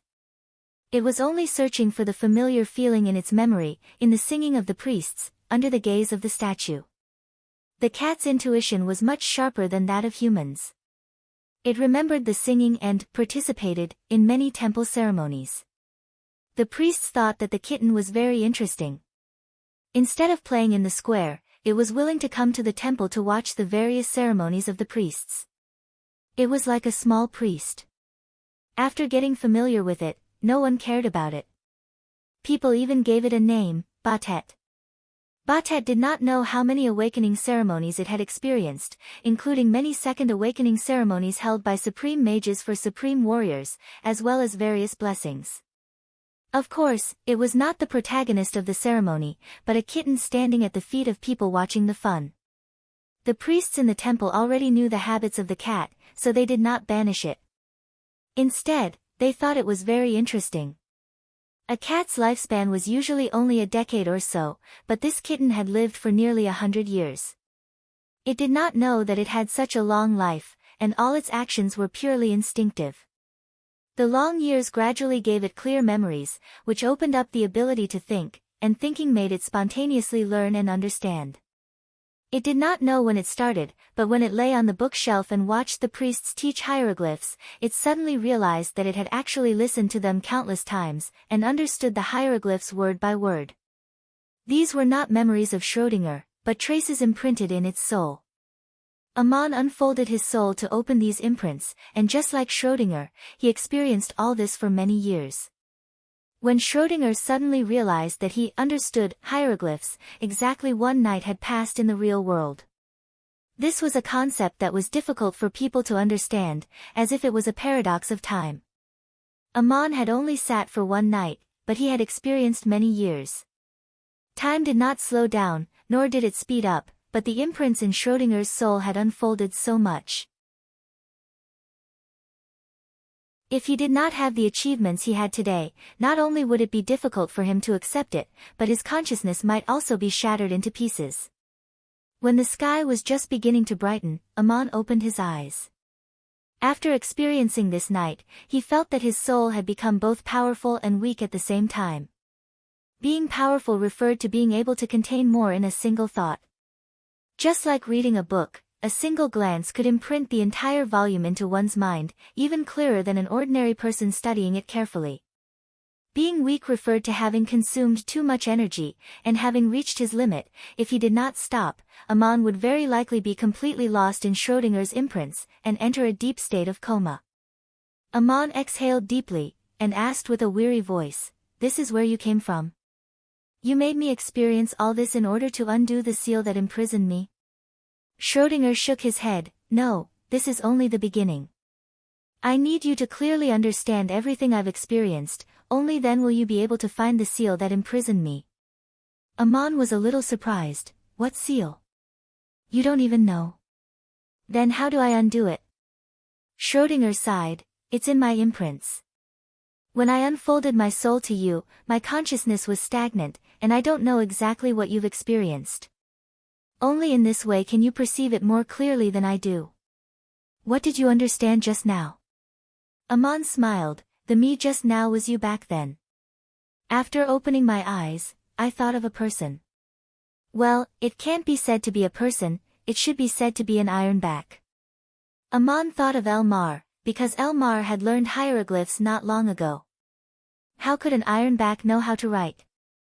In fact, Amon did not understand, he only let Link teach it. But now he was witnessing the entire process of a cat awakening its intelligence. There was a great coincidence that even the cat itself was unaware of, like the light in the sky suddenly illuminating something. Schrödinger's expression was a little startled. "So you've experienced so much?" "Then there's the real confusion. As a cat, I didn't understand what kind of existence I was. You need a good rest, and after you recover, go and experience it again." Amon rested for a whole day, and that night he still felt that he had not recovered. It was not that his magic power was exhausted, but a kind of tiredness made it difficult for him to accommodate the imprint in another soul. Schrödinger patiently waited for him for another 2 days, and on the third day he started again. When the cat realized that it could read hieroglyphs and even write the name, Batet, with its claws, its way of thinking changed, and its real confusion began. This cat did not know what kind of existence it was, and it was obviously different from other cats. When it woke up from its muddle-headed ignorance, it realized that the cats that had wandered with it in the temple square were long gone, and it did not know how many generations had passed, but it was still alive. Why was this, and what was life? This was the first question it thought about. A cat's eyes could adapt to the dark, and its body was much more flexible and agile than a human's. It had lived as long as a human's, so it began to wonder if it was a cat. If it was, what kind of cat was it? There was also a deeper question: what kind of cat did it want to be? Countless times in the quiet night when it looked up at the statue of the gods, the cat suddenly had an absurd idea in its heart: it wanted to be a cat like that. From that day on, its eyes could not only see everything in the dark, but it could also clearly feel the blood in its body when it closed its eyes. It had spontaneously mastered the divine art of meditation. A cat's body did not look like a human at all, but in terms of origin, it was almost no different from a human. Schrödinger often strolled in the temple square, and saw all kinds of people coming and going. One of them was itself, not a specific person, but an image formed by countless people. This image was called Batet, and it was what the priests called it. When a cat meditated, there was a strange situation that human practitioners could not experience. It really turned into the image of a human, and had that kind of body, hair, and skin. This was a person that only existed in the world of consciousness, and in the real world, it was still a cat. This person was growing, and it was practicing. This psychic cat had never used any divine art in the temple, and its practice was just a kind of reflection. In fact, from the day it had self-awareness, it was already stronger than a lion, but no one dared to fight it. Batet gradually became a mascot in the temple. It was regarded as a magical cat by the priests because it lived long enough, and it had been in the temple for many years. It was a symbol of the god's favor. The cat began its own practice, and it was very unique, different from everyone else in the temple. It could not have received formal education, and it did not have any prejudices in its heart. It just practiced whatever it thought of, and it did not have the concept of divine arts or physical arts. Inadvertently, it passed through many tests. Finally, one day, it decided to play a joke on a young priest, and suddenly used message magic. The young priest did not see a cat, but a woman called Batet. The second time the spiritual imprint was unfolded, and the time was much shorter than the last time. When Aman opened his eyes, he felt even more tired, because the content of the experience was too complex. At this time, Schrödinger was no longer an ignorant kitten. In many ways, this was the experience of a human, but much more complicated than that of an ordinary person. Aman experienced 10 years in one night. He was so tired that he could not even breathe. He sat there to recover for a long time before he said, "Schrödinger, you are very beautiful." Schrödinger's tone was a little embarrassed. "Are you talking about a cat or a person?" Aman smiled but did not answer. Schrödinger turned around and slipped out. This time, Aman rested for a full 5 days. He was in a trance, and he could not even tell whether he was a cat or a person. This kind of soul fusion was terrible. If he did not have a strong enough will, it would definitely cause a mental disorder. Aman was not yet 20 years old, but he had experienced hundreds of years as a cat. It was inevitable that he would be in a trance, but he could calm down again. He also completely understood how important the test he had just experienced was. Just like what Maria once asked him, "You were a passerby who almost fell to death by the Nile River, but later became a general who shocked the continent. May I ask, on the battlefield, are you still a passerby by the Nile River? When you returned with glory, you could not leave your territory because of your military power. In your territory, are you still a general on the battlefield? Now you are sitting in front of me with your head lowered. Are you still the innocent boy in Duk? If not, then who are you? If you are, then who is Aman?" Aman suddenly found that he was becoming stronger and stronger as he experienced Schrödinger's spiritual imprint. What he grew was not just pure strength, but also a kind of potential or capacity of the soul. 5 days later, at midnight, Schrödinger once again opened his spiritual imprint. He looked up and saw the solemn and holy statue of the goddess Isis. It was the night when he used message magic to fool a young priest. When he walked past the main shrine, he suddenly felt a strange pressure. The eyes of the statue were staring at him. The cat had sensed it long ago, but today was different from the past.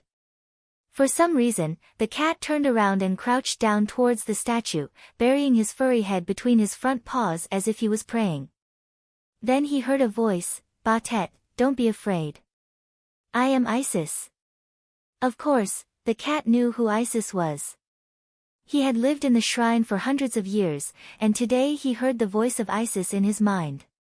His soul was shrouded in a deep sense of awe, and he replied in his heart, "Great goddess, are you calling me?" The voice of Isis was solemn and gentle. "You naughty kitten, I have seen what you have done. It is a rare blessing in the world for you to have achieved such an achievement. I have decided to give you a chance. Please make a vow and accept the guidance of the Ennead, and I will tell you what the path you have been pursuing is."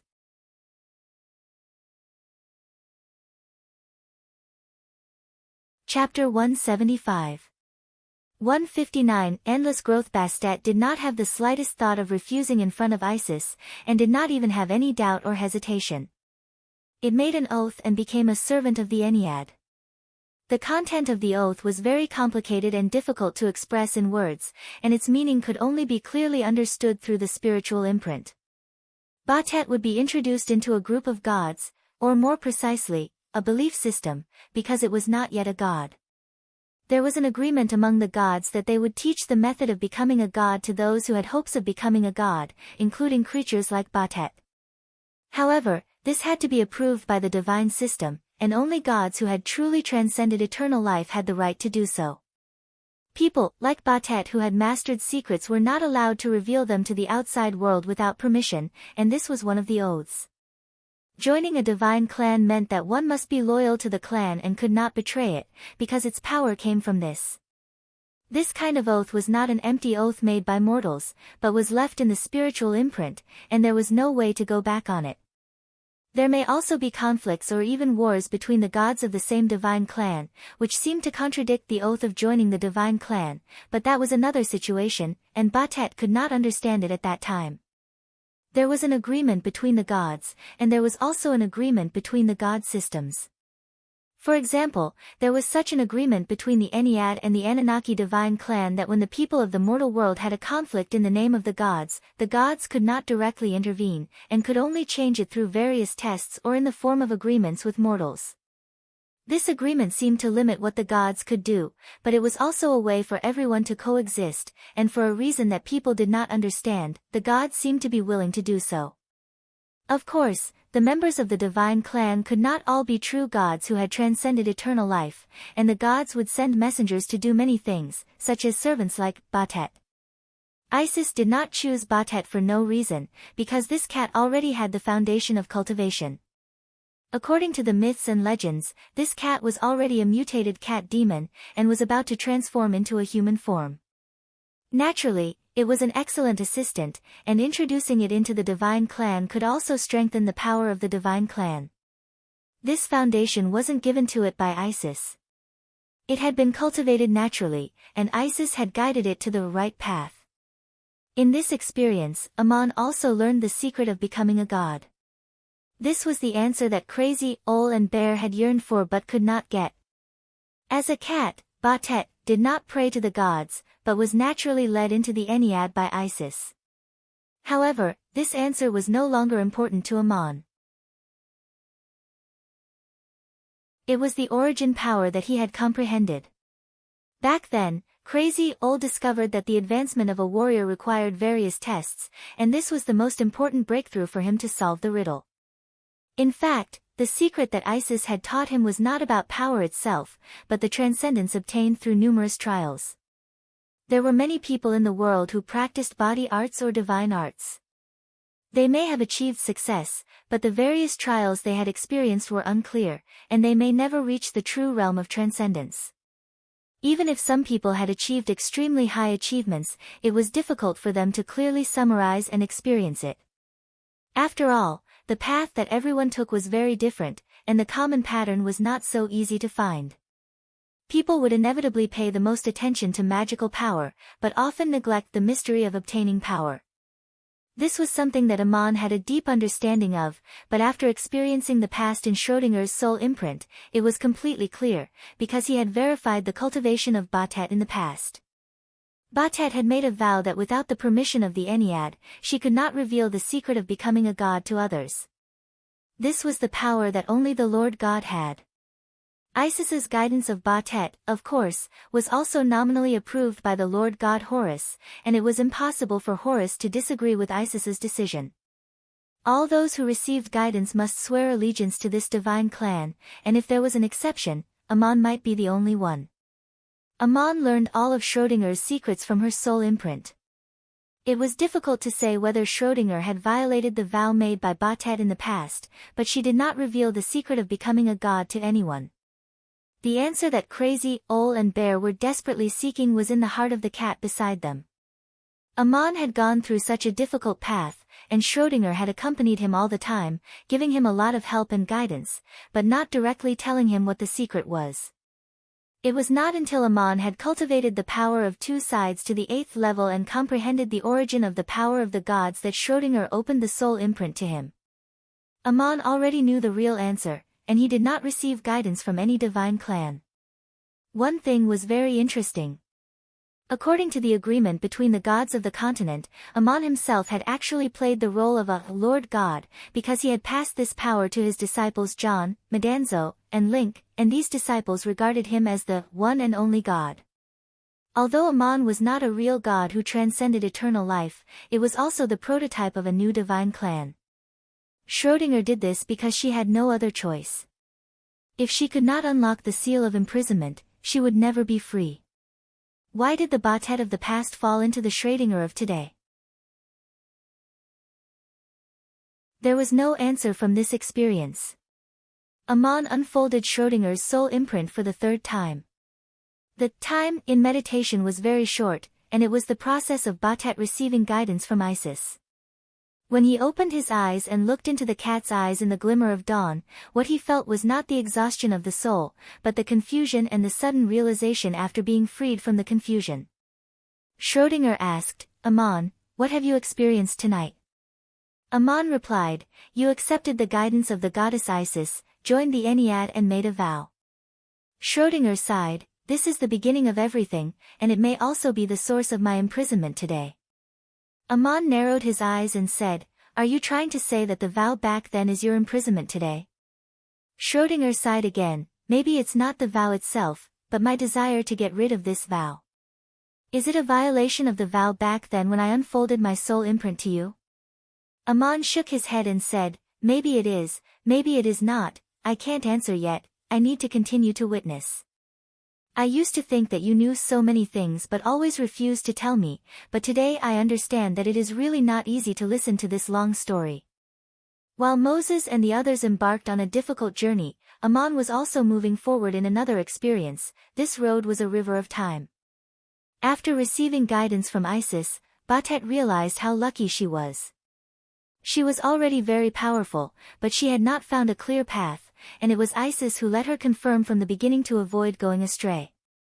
When unfolding Bastet's soul imprint, Amon's mind was calm and unmoved, but when he carefully reflected on it afterwards, he could not help but be secretly shocked, comparing it with his own cultivation experience. He had explored step by step to achieve what he had today, and before he set foot on this path, all kinds of encounters were unimaginable. If it was a mortal who knew nothing, even if the gods told him all the secrets, his first reaction would be, how is this possible? It was indeed too difficult, so difficult that he could not even bear to look back. From the beginning, Amon did not want to do it, but the circumstances pushed him to take such a path. Now that he recalled his own experience, in fact, if he had to do it all over again, he would not have any other choice. Amon himself was a general on the battlefield, but he had experienced many thrilling and unimaginable battles in Schrödinger's soul imprint. Not only were there conflicts between divine systems, but the enemies also included monsters and various demons in the divine realm. In addition to the places where people lived, there were all kinds of monsters in the vast wilderness, which Amon had encountered. So where did the demons come from? In fact, these so-called demons had the same origin as Batet and even Amon. Why was Batet considered lucky? On one hand, she had gained wisdom and obtained mystical powers. On the other hand, she did not lose her mind or fall, and received the guidance of Isis at the crucial moment. The so-called correct path might not be limited to just one, but ultimately all should lead to the realm of transcendence and eternal life. But the wrong path was hard to say. There were all sorts of strange things, and perhaps even the gods did not know where it led to. For example, the mutated Ironback King Elmar, if it had been killed by Medanzo and Link back then, it would not be where it is today, and if Amon did not pass by, and it killed Medanzo and Link, no one knew what would have happened afterwards. Divine arts and body arts circulated in the world, especially divine arts which were so mystical. There were laws in the world that only hereditary nobles with the permission of the divine temples could learn divine arts and divine texts. But there would always be deviations when it was carried out by humans. Over thousands of years, there would inevitably be secret arts being passed down. Although it was by chance, it was inevitable after a long time, just like Bastet's situation. These people and creatures could become irritable and cruel. For example, if John had not met Amon, it would have been difficult for him to control his restless power. More dangerous than impulsive and irritable on the surface was their ruthlessness and cold-bloodedness.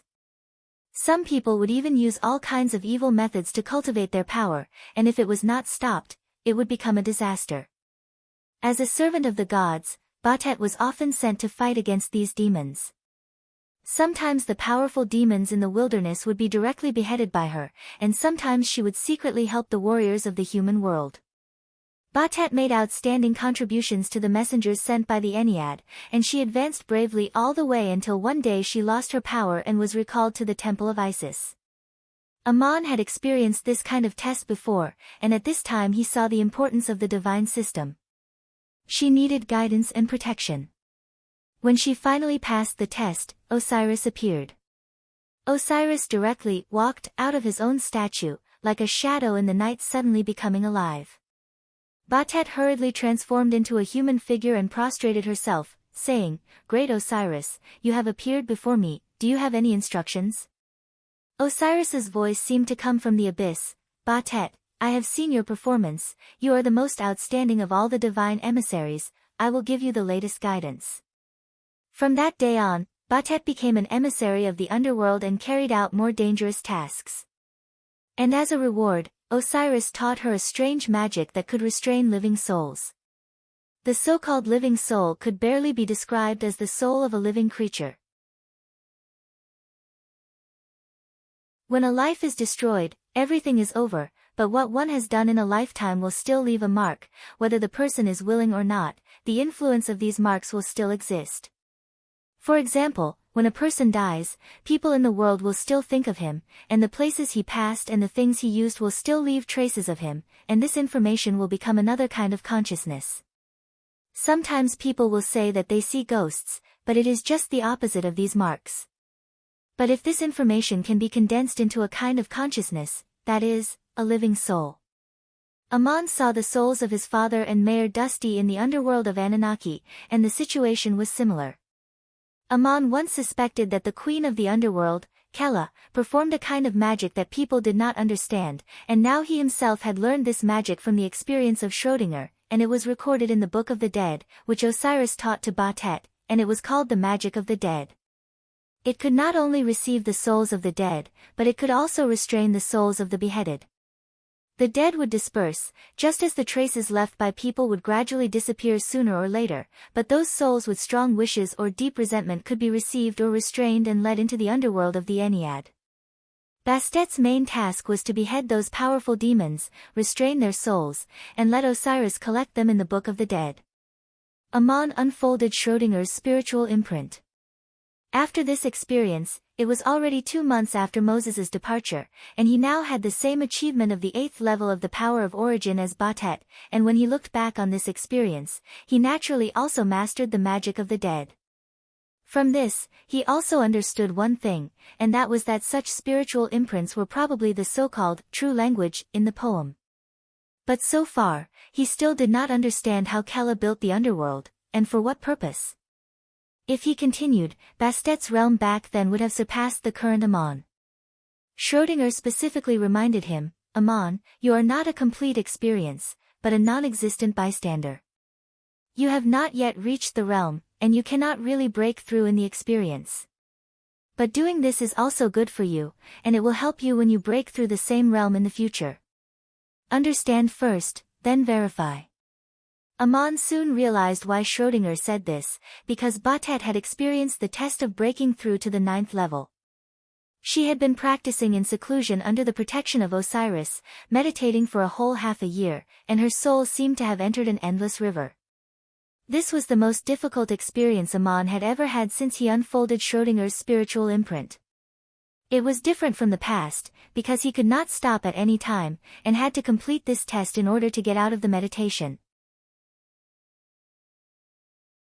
Fortunately, the power of Ammon's soul was much stronger than it was a few months ago, and he could barely complete it in one go. Entering the meditation of Batet in the past was like a dream within a dream, and he had to wait for Batet to wake up before the current Ammon could wake up.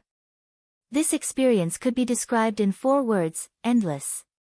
It was no longer the experience of a cat, but the life course of all kinds of creatures, and the complex information was more than anyone's soul could bear. A person's life was limited, and so was their knowledge, but at this moment, all kinds of knowledge of different identities poured into the soul. Bastet's soul was almost drowned and lost in this river, unable to find the end, but in the end, she crossed it safely. She had experienced it all and forgotten it all, and the only way to reach the other side was to remain unmoved and not separate. Aman also did not move, and he was able to experience so many years as a cat without being in a trance, and his soul was clear and unhindered. After going through the test of endless growth, Schrödinger's power immediately became stronger and more magical. She really became a person, and did not use message magic or shape-shifting magic. At this time, Osiris told her that she was the most powerful of all the divine servants of the Ennead, second only to those gods who had truly transcended eternal life. When Aman opened his eyes in the meditative state this time, his whole body seemed to be imprisoned, and all his power was almost emptied, and it was a full day before he could speak. Schrödinger kept looking at him, and even rubbed her furry little head against him from time to time. When Aman finally spoke, he was the first to say, "I heard Osiris speak, but I never saw his face clearly." Schrödinger gently stroked the back of his hand with the small pad of her paw and said, "You do not really have that realm, you only experienced it in my spiritual imprint, so you can't see Osiris' face clearly, and you don't understand what kind of existence he is. I will not voluntarily reveal the secrets of the Ennead, and you can learn as much as you can from my experience. Osiris said that you are the most powerful of the divine servants, but Enkidu and I have fought before. Back then, you were no match for Enkidu. In terms of pure strength, you can't even defeat me now." Aman took a deep breath and moved his body with difficulty before saying, "Osiris said that you are the most powerful of the divine servants." Schrödinger shook his head and said, "How many strong beings like Enkidu are there in the world? He even injured Horus. Your strength is already very strong, even no less than mine at that time. But you still don't know the true magic of this realm. There are many people who have achieved the 9th level in the world who have not experienced the test of endless growth, and they will not understand it until the last moment." Aman did not quickly realize what magic Schrödinger was talking about, because this time he had to rest for a full month before he could continue. The next experience in the spiritual imprint contained too many unknowns for Aman. The 9th level supreme warriors or supreme mages of the human world may be able to fight with him in terms of strength, but there were many realms that he had not experienced. The transcendence of the gods did not depend solely on great strength. Schrödinger learned necromancy and passed the test of endless growth, and of course, he also had the special ability that Aman obtained from the underworld. Only then did Aman understand that it was just sensing people's thoughts. As long as one had achieved the 7th level, if they were prepared, even the gods could not catch them, and his special ability was not always effective. Aman was also relieved at the same time, which also meant that even the gods could not sense his thoughts.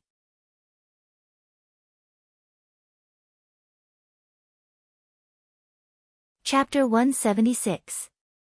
The cat goddess Bastet now had the title, Cat Goddess. Although she was not yet a true god who transcended eternal life, she was already qualified to enjoy sacrifices in the shrine. The gods sent down an oracle, and the priests of the shrine built a statue for Batet next to the statue of Osiris, which was the image that Ozing saw. He had also built a similar statue in the manor. At this time, the magic of a higher realm could be seen. Batet had cultivated another independent consciousness, which was one with her origin and could attach to the statue. The statue itself naturally had no magic power, but it had a strange source of power, which was the sacrifices and prayers of people, the requests and wishes, and the casting of countless thoughts and beliefs. Intelligence has power, and thinking also requires energy. It can't see, but without this power, people can't do anything. For example, to drink a glass of water, the first thing to do was to have the thought of drinking water, and the body knew to pick up the cup. This was not the power that people usually understood. All that could be seen was the hand picking up the cup, and as for the origin behind it, it was another form. The incarnation that the statue attached to was a part of Batet, which was also related to Bastet's realm. The higher her realm was, the more statues she could attach to. On the other hand, the wider the source of this power she obtained, the stronger her soul would be. In a sense, the scope of her divine realm would be wider. Is this the so-called divine power source domain? Batet never had her own independent divine realm. She only enjoyed sacrifices as a follower of Osiris in the shrines of various places. In Schrödinger's spiritual imprint, Zeng had a preliminary understanding of the meaning of the divine realm.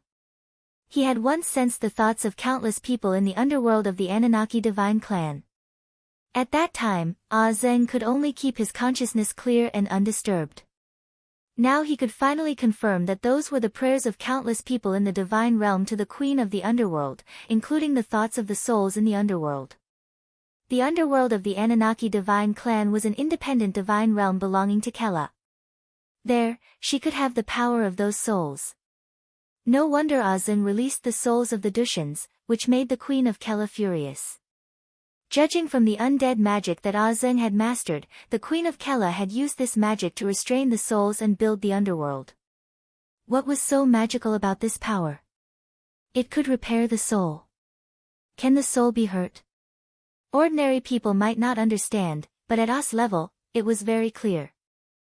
Shin had been through hundreds of battles, but there was not a single scar on his body, but he had been injured. The most serious time was when he crossed the Euphrates River and encountered a monster. He used a scroll to kill the monster and then hurried on with his journey. He accidentally used up all his energy and almost couldn't move. It took him half a month to recover in Abel and Cain's manner. Without life force, a person would be nothing more than a block of cold blood. Without a soul, a person would be nothing more than a walking corpse.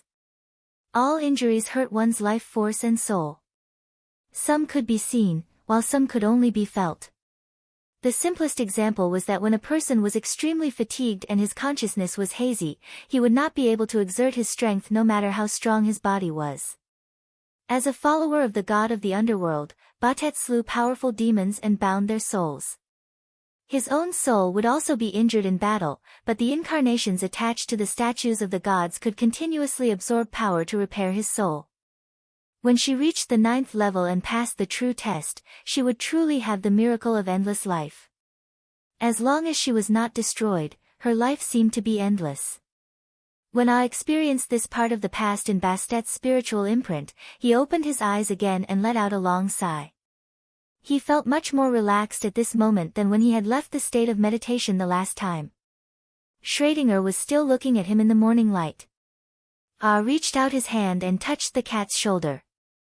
The test of endless life is so important. It allows you to have a divine realm, and your life is almost endless. Is this immortality? What about the real gods? There was a trace of sadness in Schrödinger's eyes. Back then, I thought I could stand shoulder to shoulder with the gods. I had great power and endless life. Standing on the altar, I heard countless people calling for the great goddess Batet in their hearts. I suddenly thought of myself as a god. But later I found out that I wasn't. There is a price to pay for everything. You will understand once you continue to experience it. Schrödinger was never willing to talk about his past. After guessed her origin, he did not allow her to say the name, Batet. After experiencing her soul imprint for 200 years, already knew Schrödinger very well. She did not even need to use her special ability to understand Schrödinger's feelings. So she changed the topic and said, "You have passed the test of the endless cycle and have been allowed by the divine system to enjoy the right to accept the sacrifice in the divine temple. You can attach your incarnation to the statue.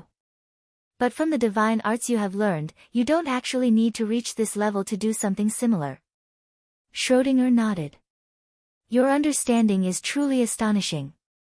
No wonder you could explore this path without the guidance of the gods. Yes, a soul can attach itself to a statue of the gods and absorb its power. There is no need for the power to reach the 9th level. But there are 2 limitations. First, it can only attach itself to a specific statue, and cannot change its incarnation at will. As for those living souls that aren't strong enough, they often need external help to achieve this.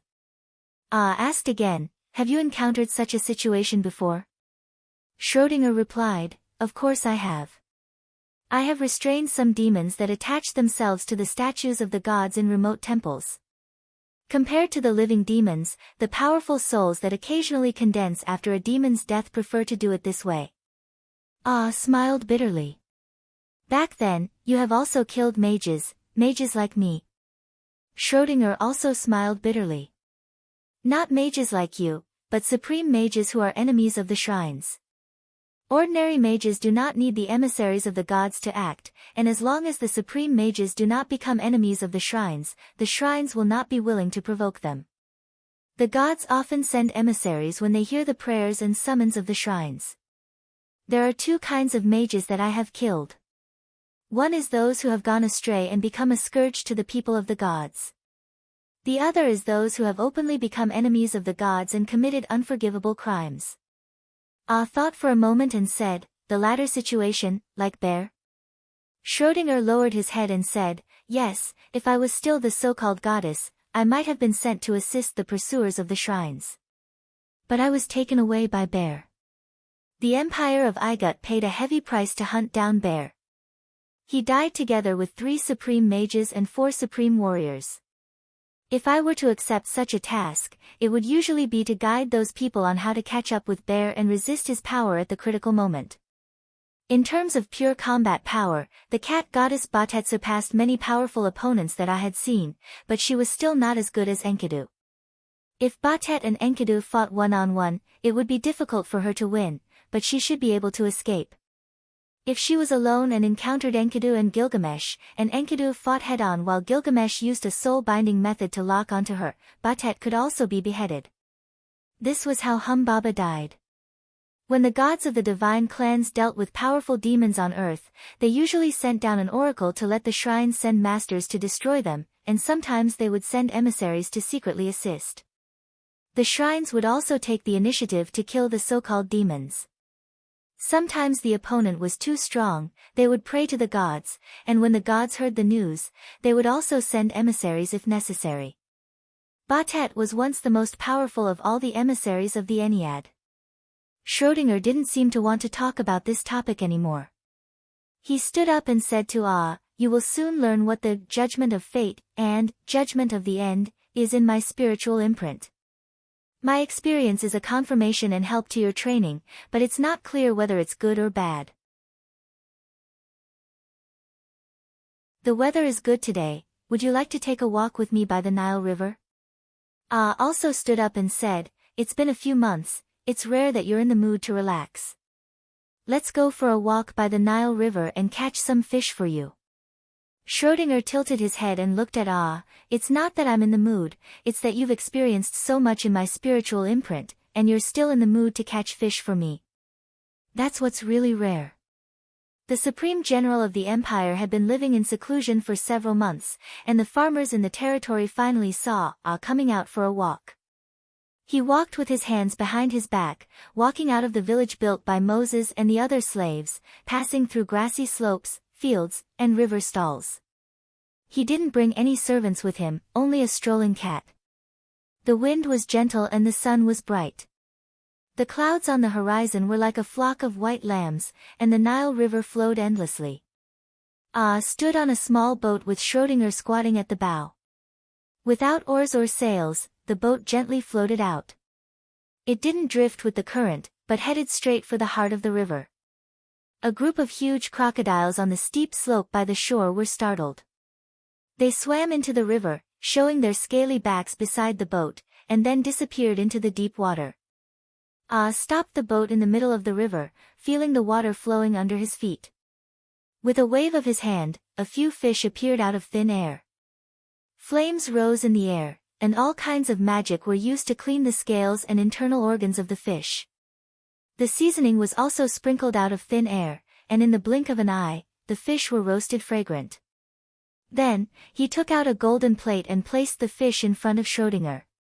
Schrödinger sighed and said, your cooking skills are getting better and better. This fish is so good. Smiled and said, it's just the effort, because you like it. Schrödinger looked up at the sky with his cat eyes and said, "People often forget that the sky is so blue that it makes people's hearts beat." Also looked up at the sky and said, "You were very sad just now. Are you in a good mood now?" Schrödinger smiled and said, "It's been 100 years, and I've never been as sad as I am today, nor as happy as I am today." Seeing that Schrödinger was happy, was also very happy. He wanted to continue to unfold Schrödinger's spiritual imprint that night.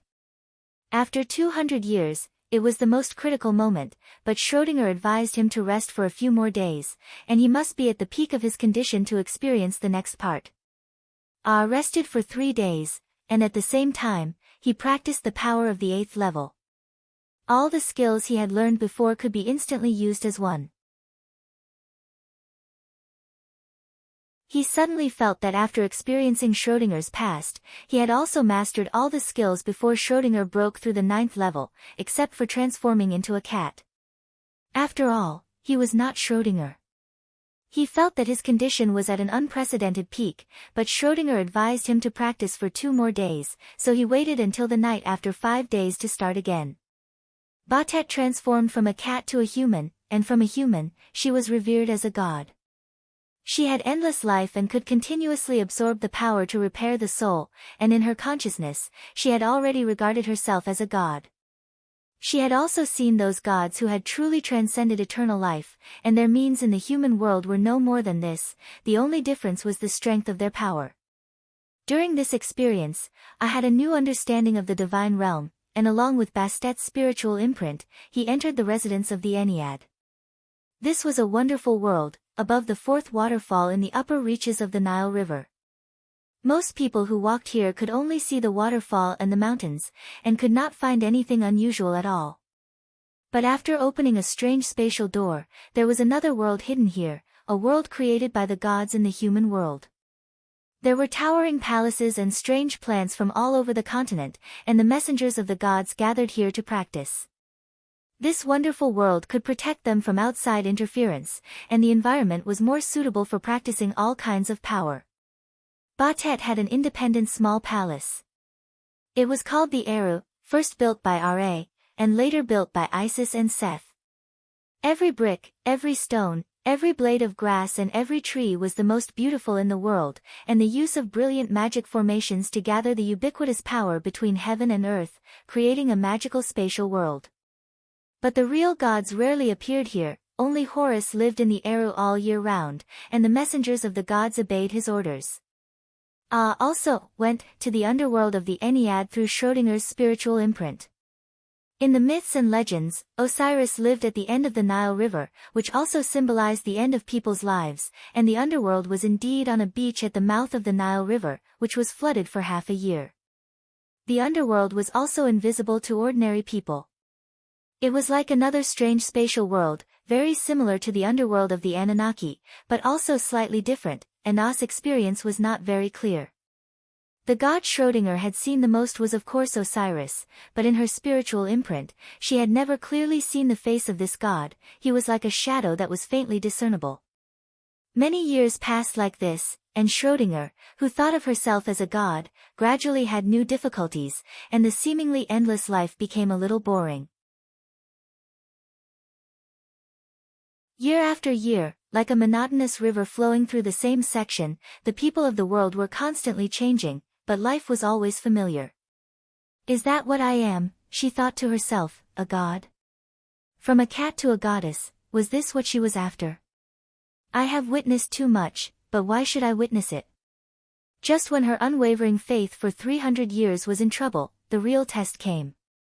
At that time, Batet was in the underworld, and a strange power ignored the barrier of the underworld and directly pulled her out, revealing her on a desolate beach. Schrödinger thought that she had encountered a powerful enemy, probably an attack from a foreign god. The underworld was built by a magical space, so who could directly pull her out of the underworld? The enemy was unimaginably powerful.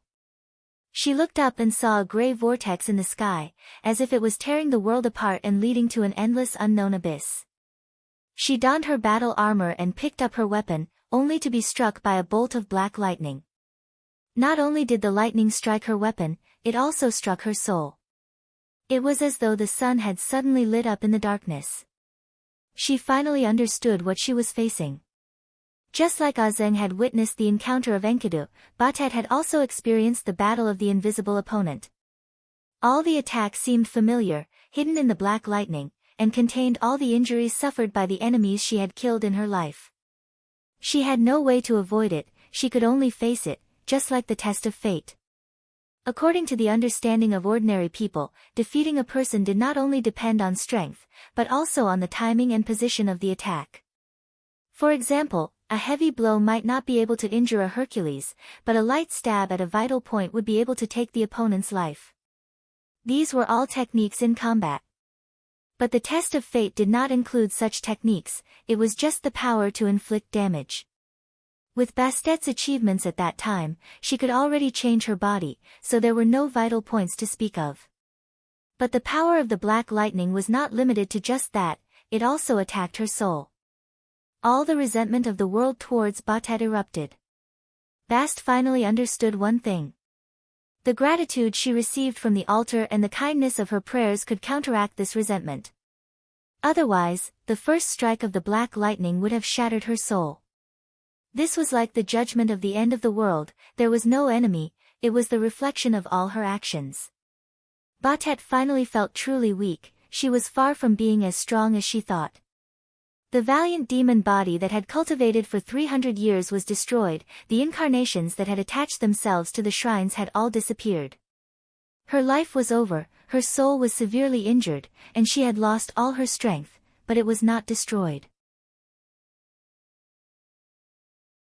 When the black vortex disappeared, her final realization was that she was different from the souls that she had been bound to.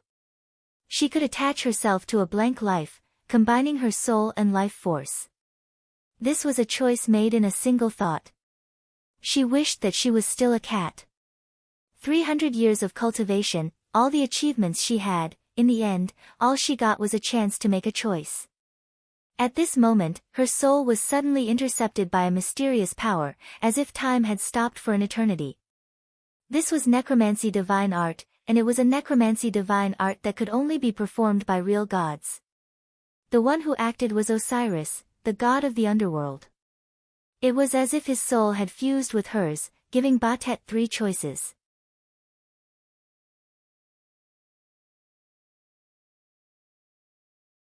Chapter 177. 100 Years of Solitude. The first option was to stay.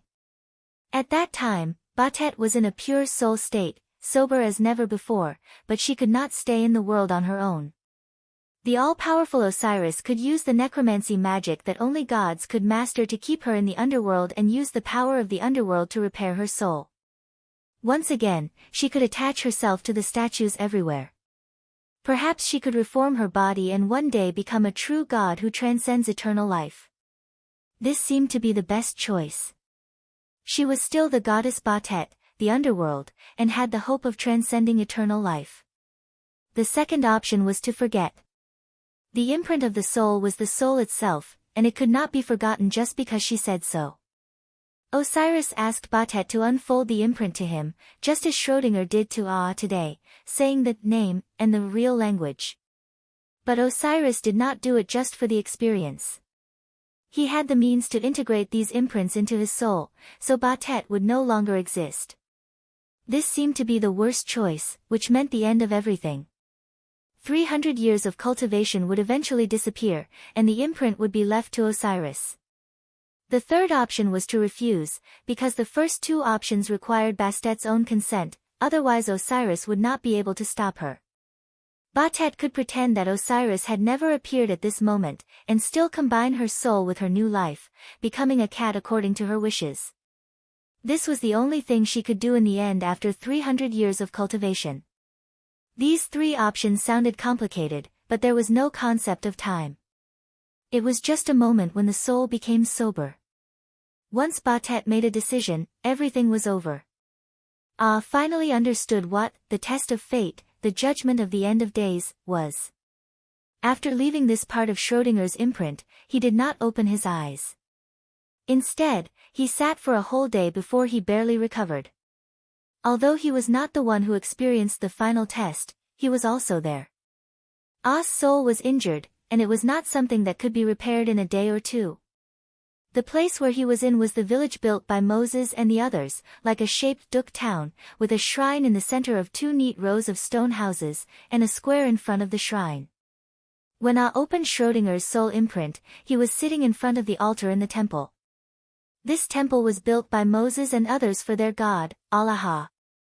Moses had never seen Allah's face, and Allah was the only God, so Moses was not allowed to build a statue like other temples, so there was only one symbol on the altar, the cross of light.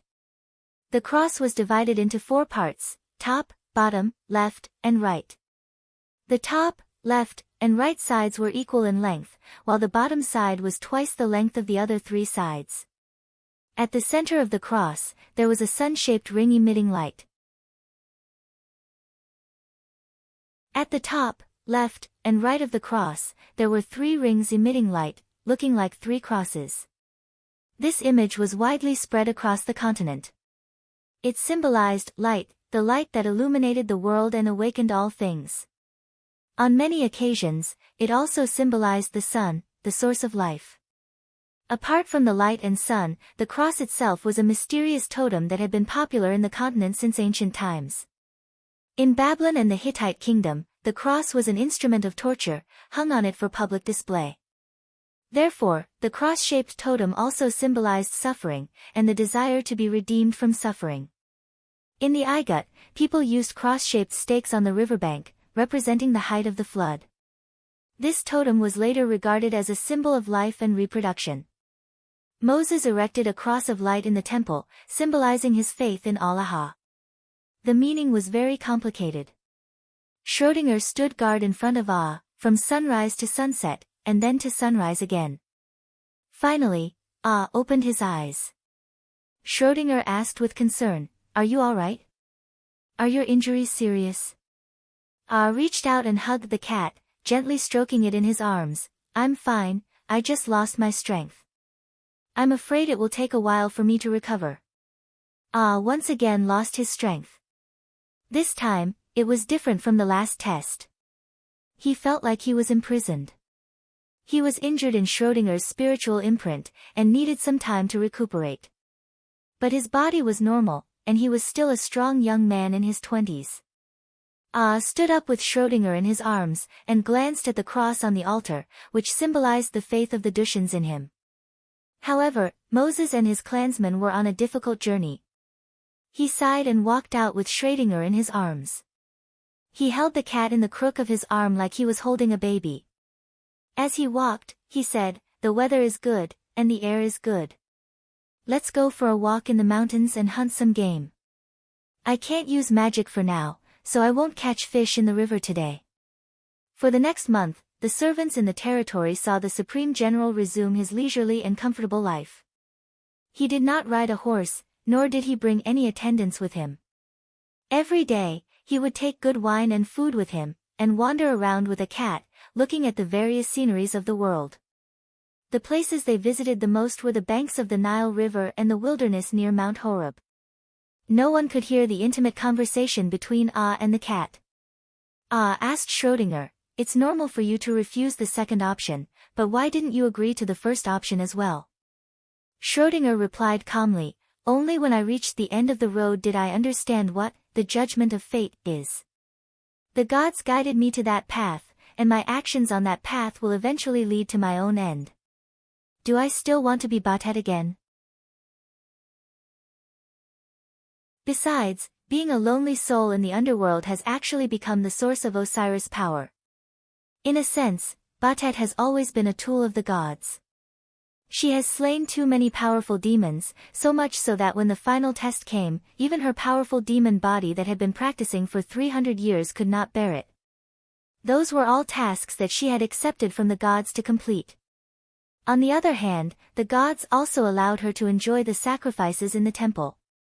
The prayers and faith of countless people offset most of the impact of the resentment of the judgment of the end, so that she could retain her soul.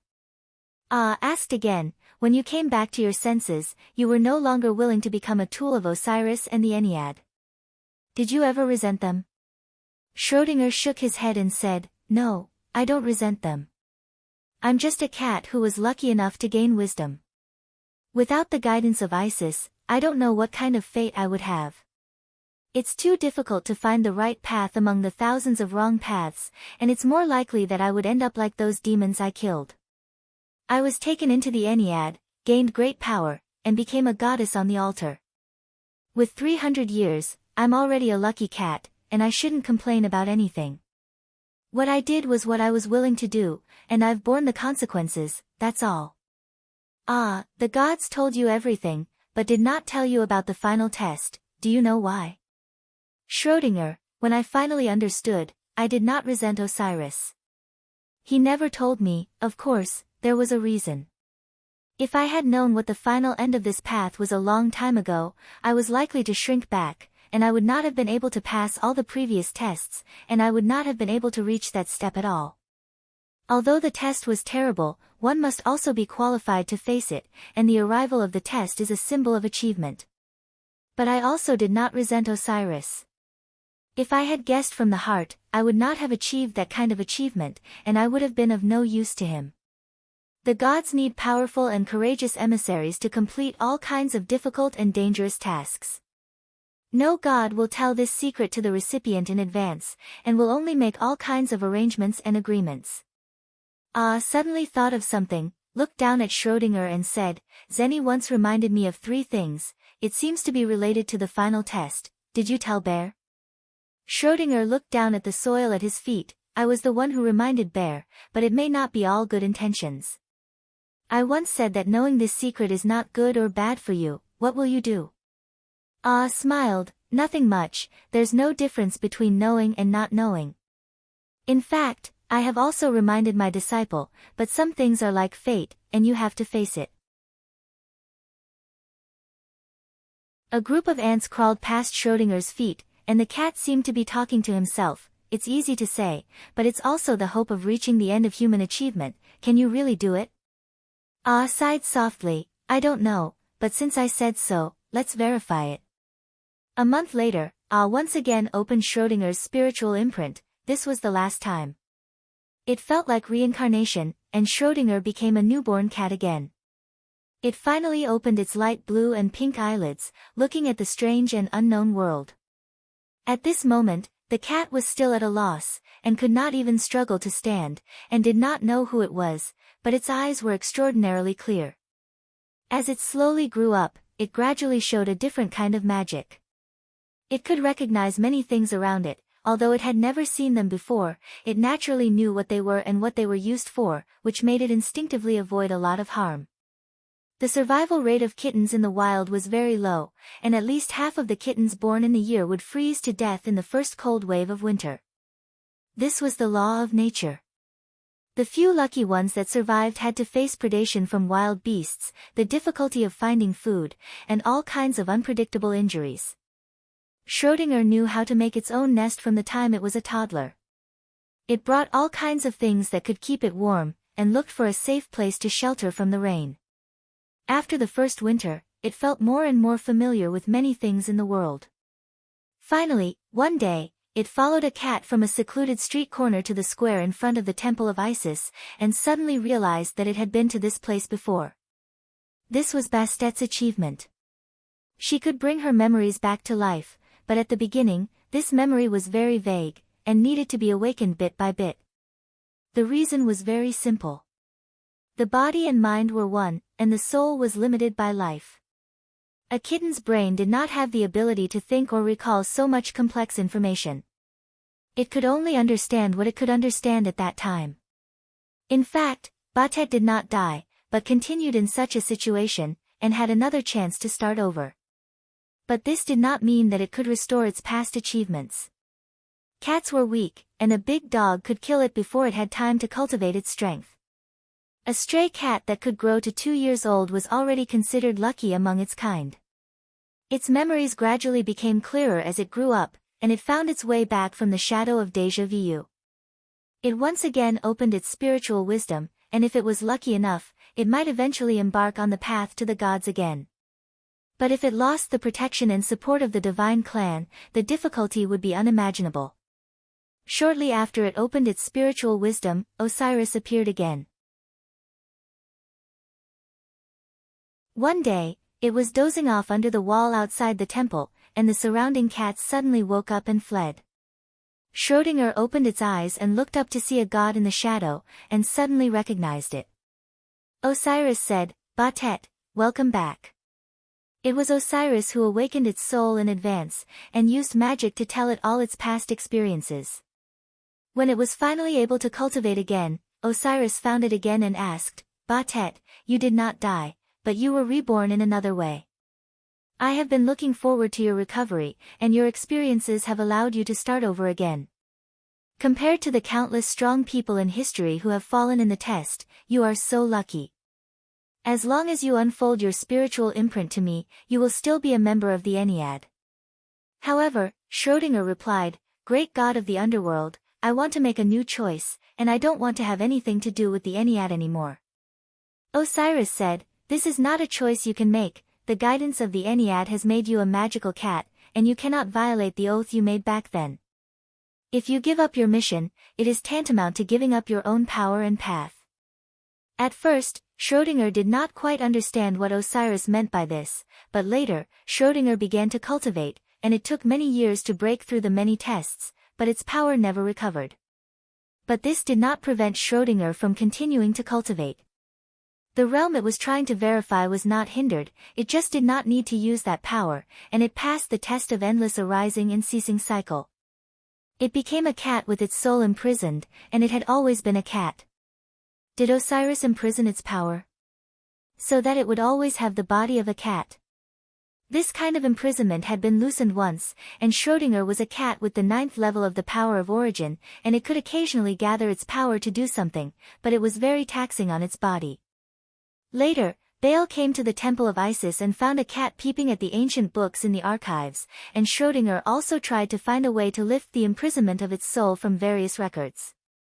Baal was surprised to find that the cat could not be detected by detection magic, which was almost a stealth skill that only gods had, so he conveniently stole the cat, wanting to know its secret. But Schrödinger only gave Baal 3 reminders. The genius Baal guessed that Schrödinger might be a sealed god, and once said, "If I can find a way to unlock your seal, you will tell me your secret."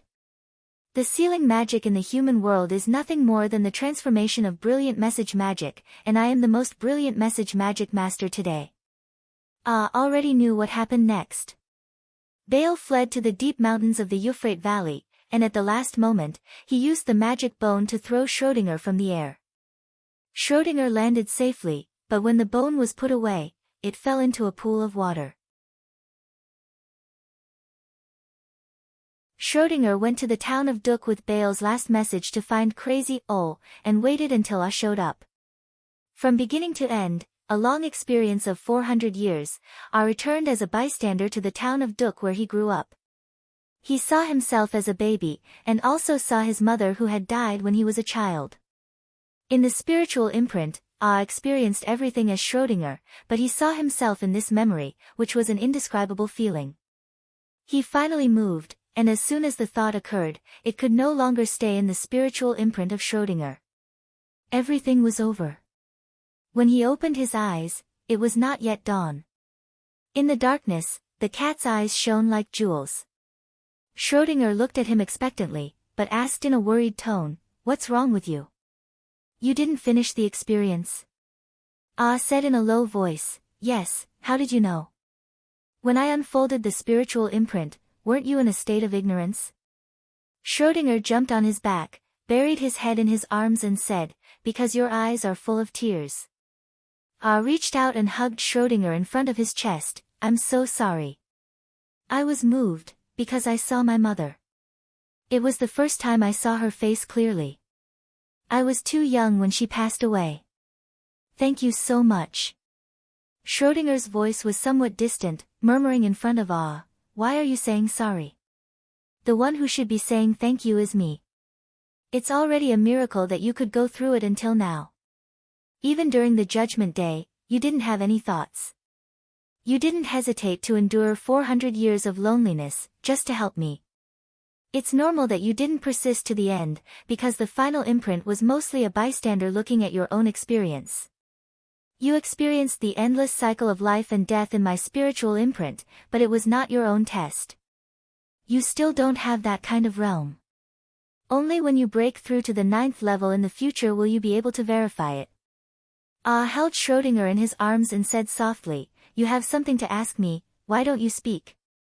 Schrödinger buried his head in the crook of his arm. "You know my experience for the past 400 years better than I do. Did you find the seal that imprisoned my soul?" Ah said apologetically, "I might have found some traces, but it's not very clear. Can you give me a few more days? I'm going to meditate in seclusion. I can't see anyone for the time being, including you." Schrödinger raised his head. "I understand. You want to verify it in your cultivation. Thank you for your painstaking efforts. I'll wait for you." The Supreme General closed his door and ordered that no one should disturb him. He meditated in silence, experiencing and reflecting on everything. Half a month had passed while the Nile River flowed. Ah, who did not speak or move, had been meditating in solitude for 100 years. He ordered his servants not to disturb him, but a messenger came from the distant Hittite kingdom. Ah had no choice but to come out of his room to personally receive the messenger. You're tuning in to the Blissful Bookshelf YouTube channel. We're so grateful for your support, and don't forget to subscribe to join us on this incredible journey through captivating stories. Your generosity through donations truly makes a world of difference, as it's the primary source of revenue that allows me to expand and enhance this channel for you. Thank you from the bottom of my heart for being a part of this adventure.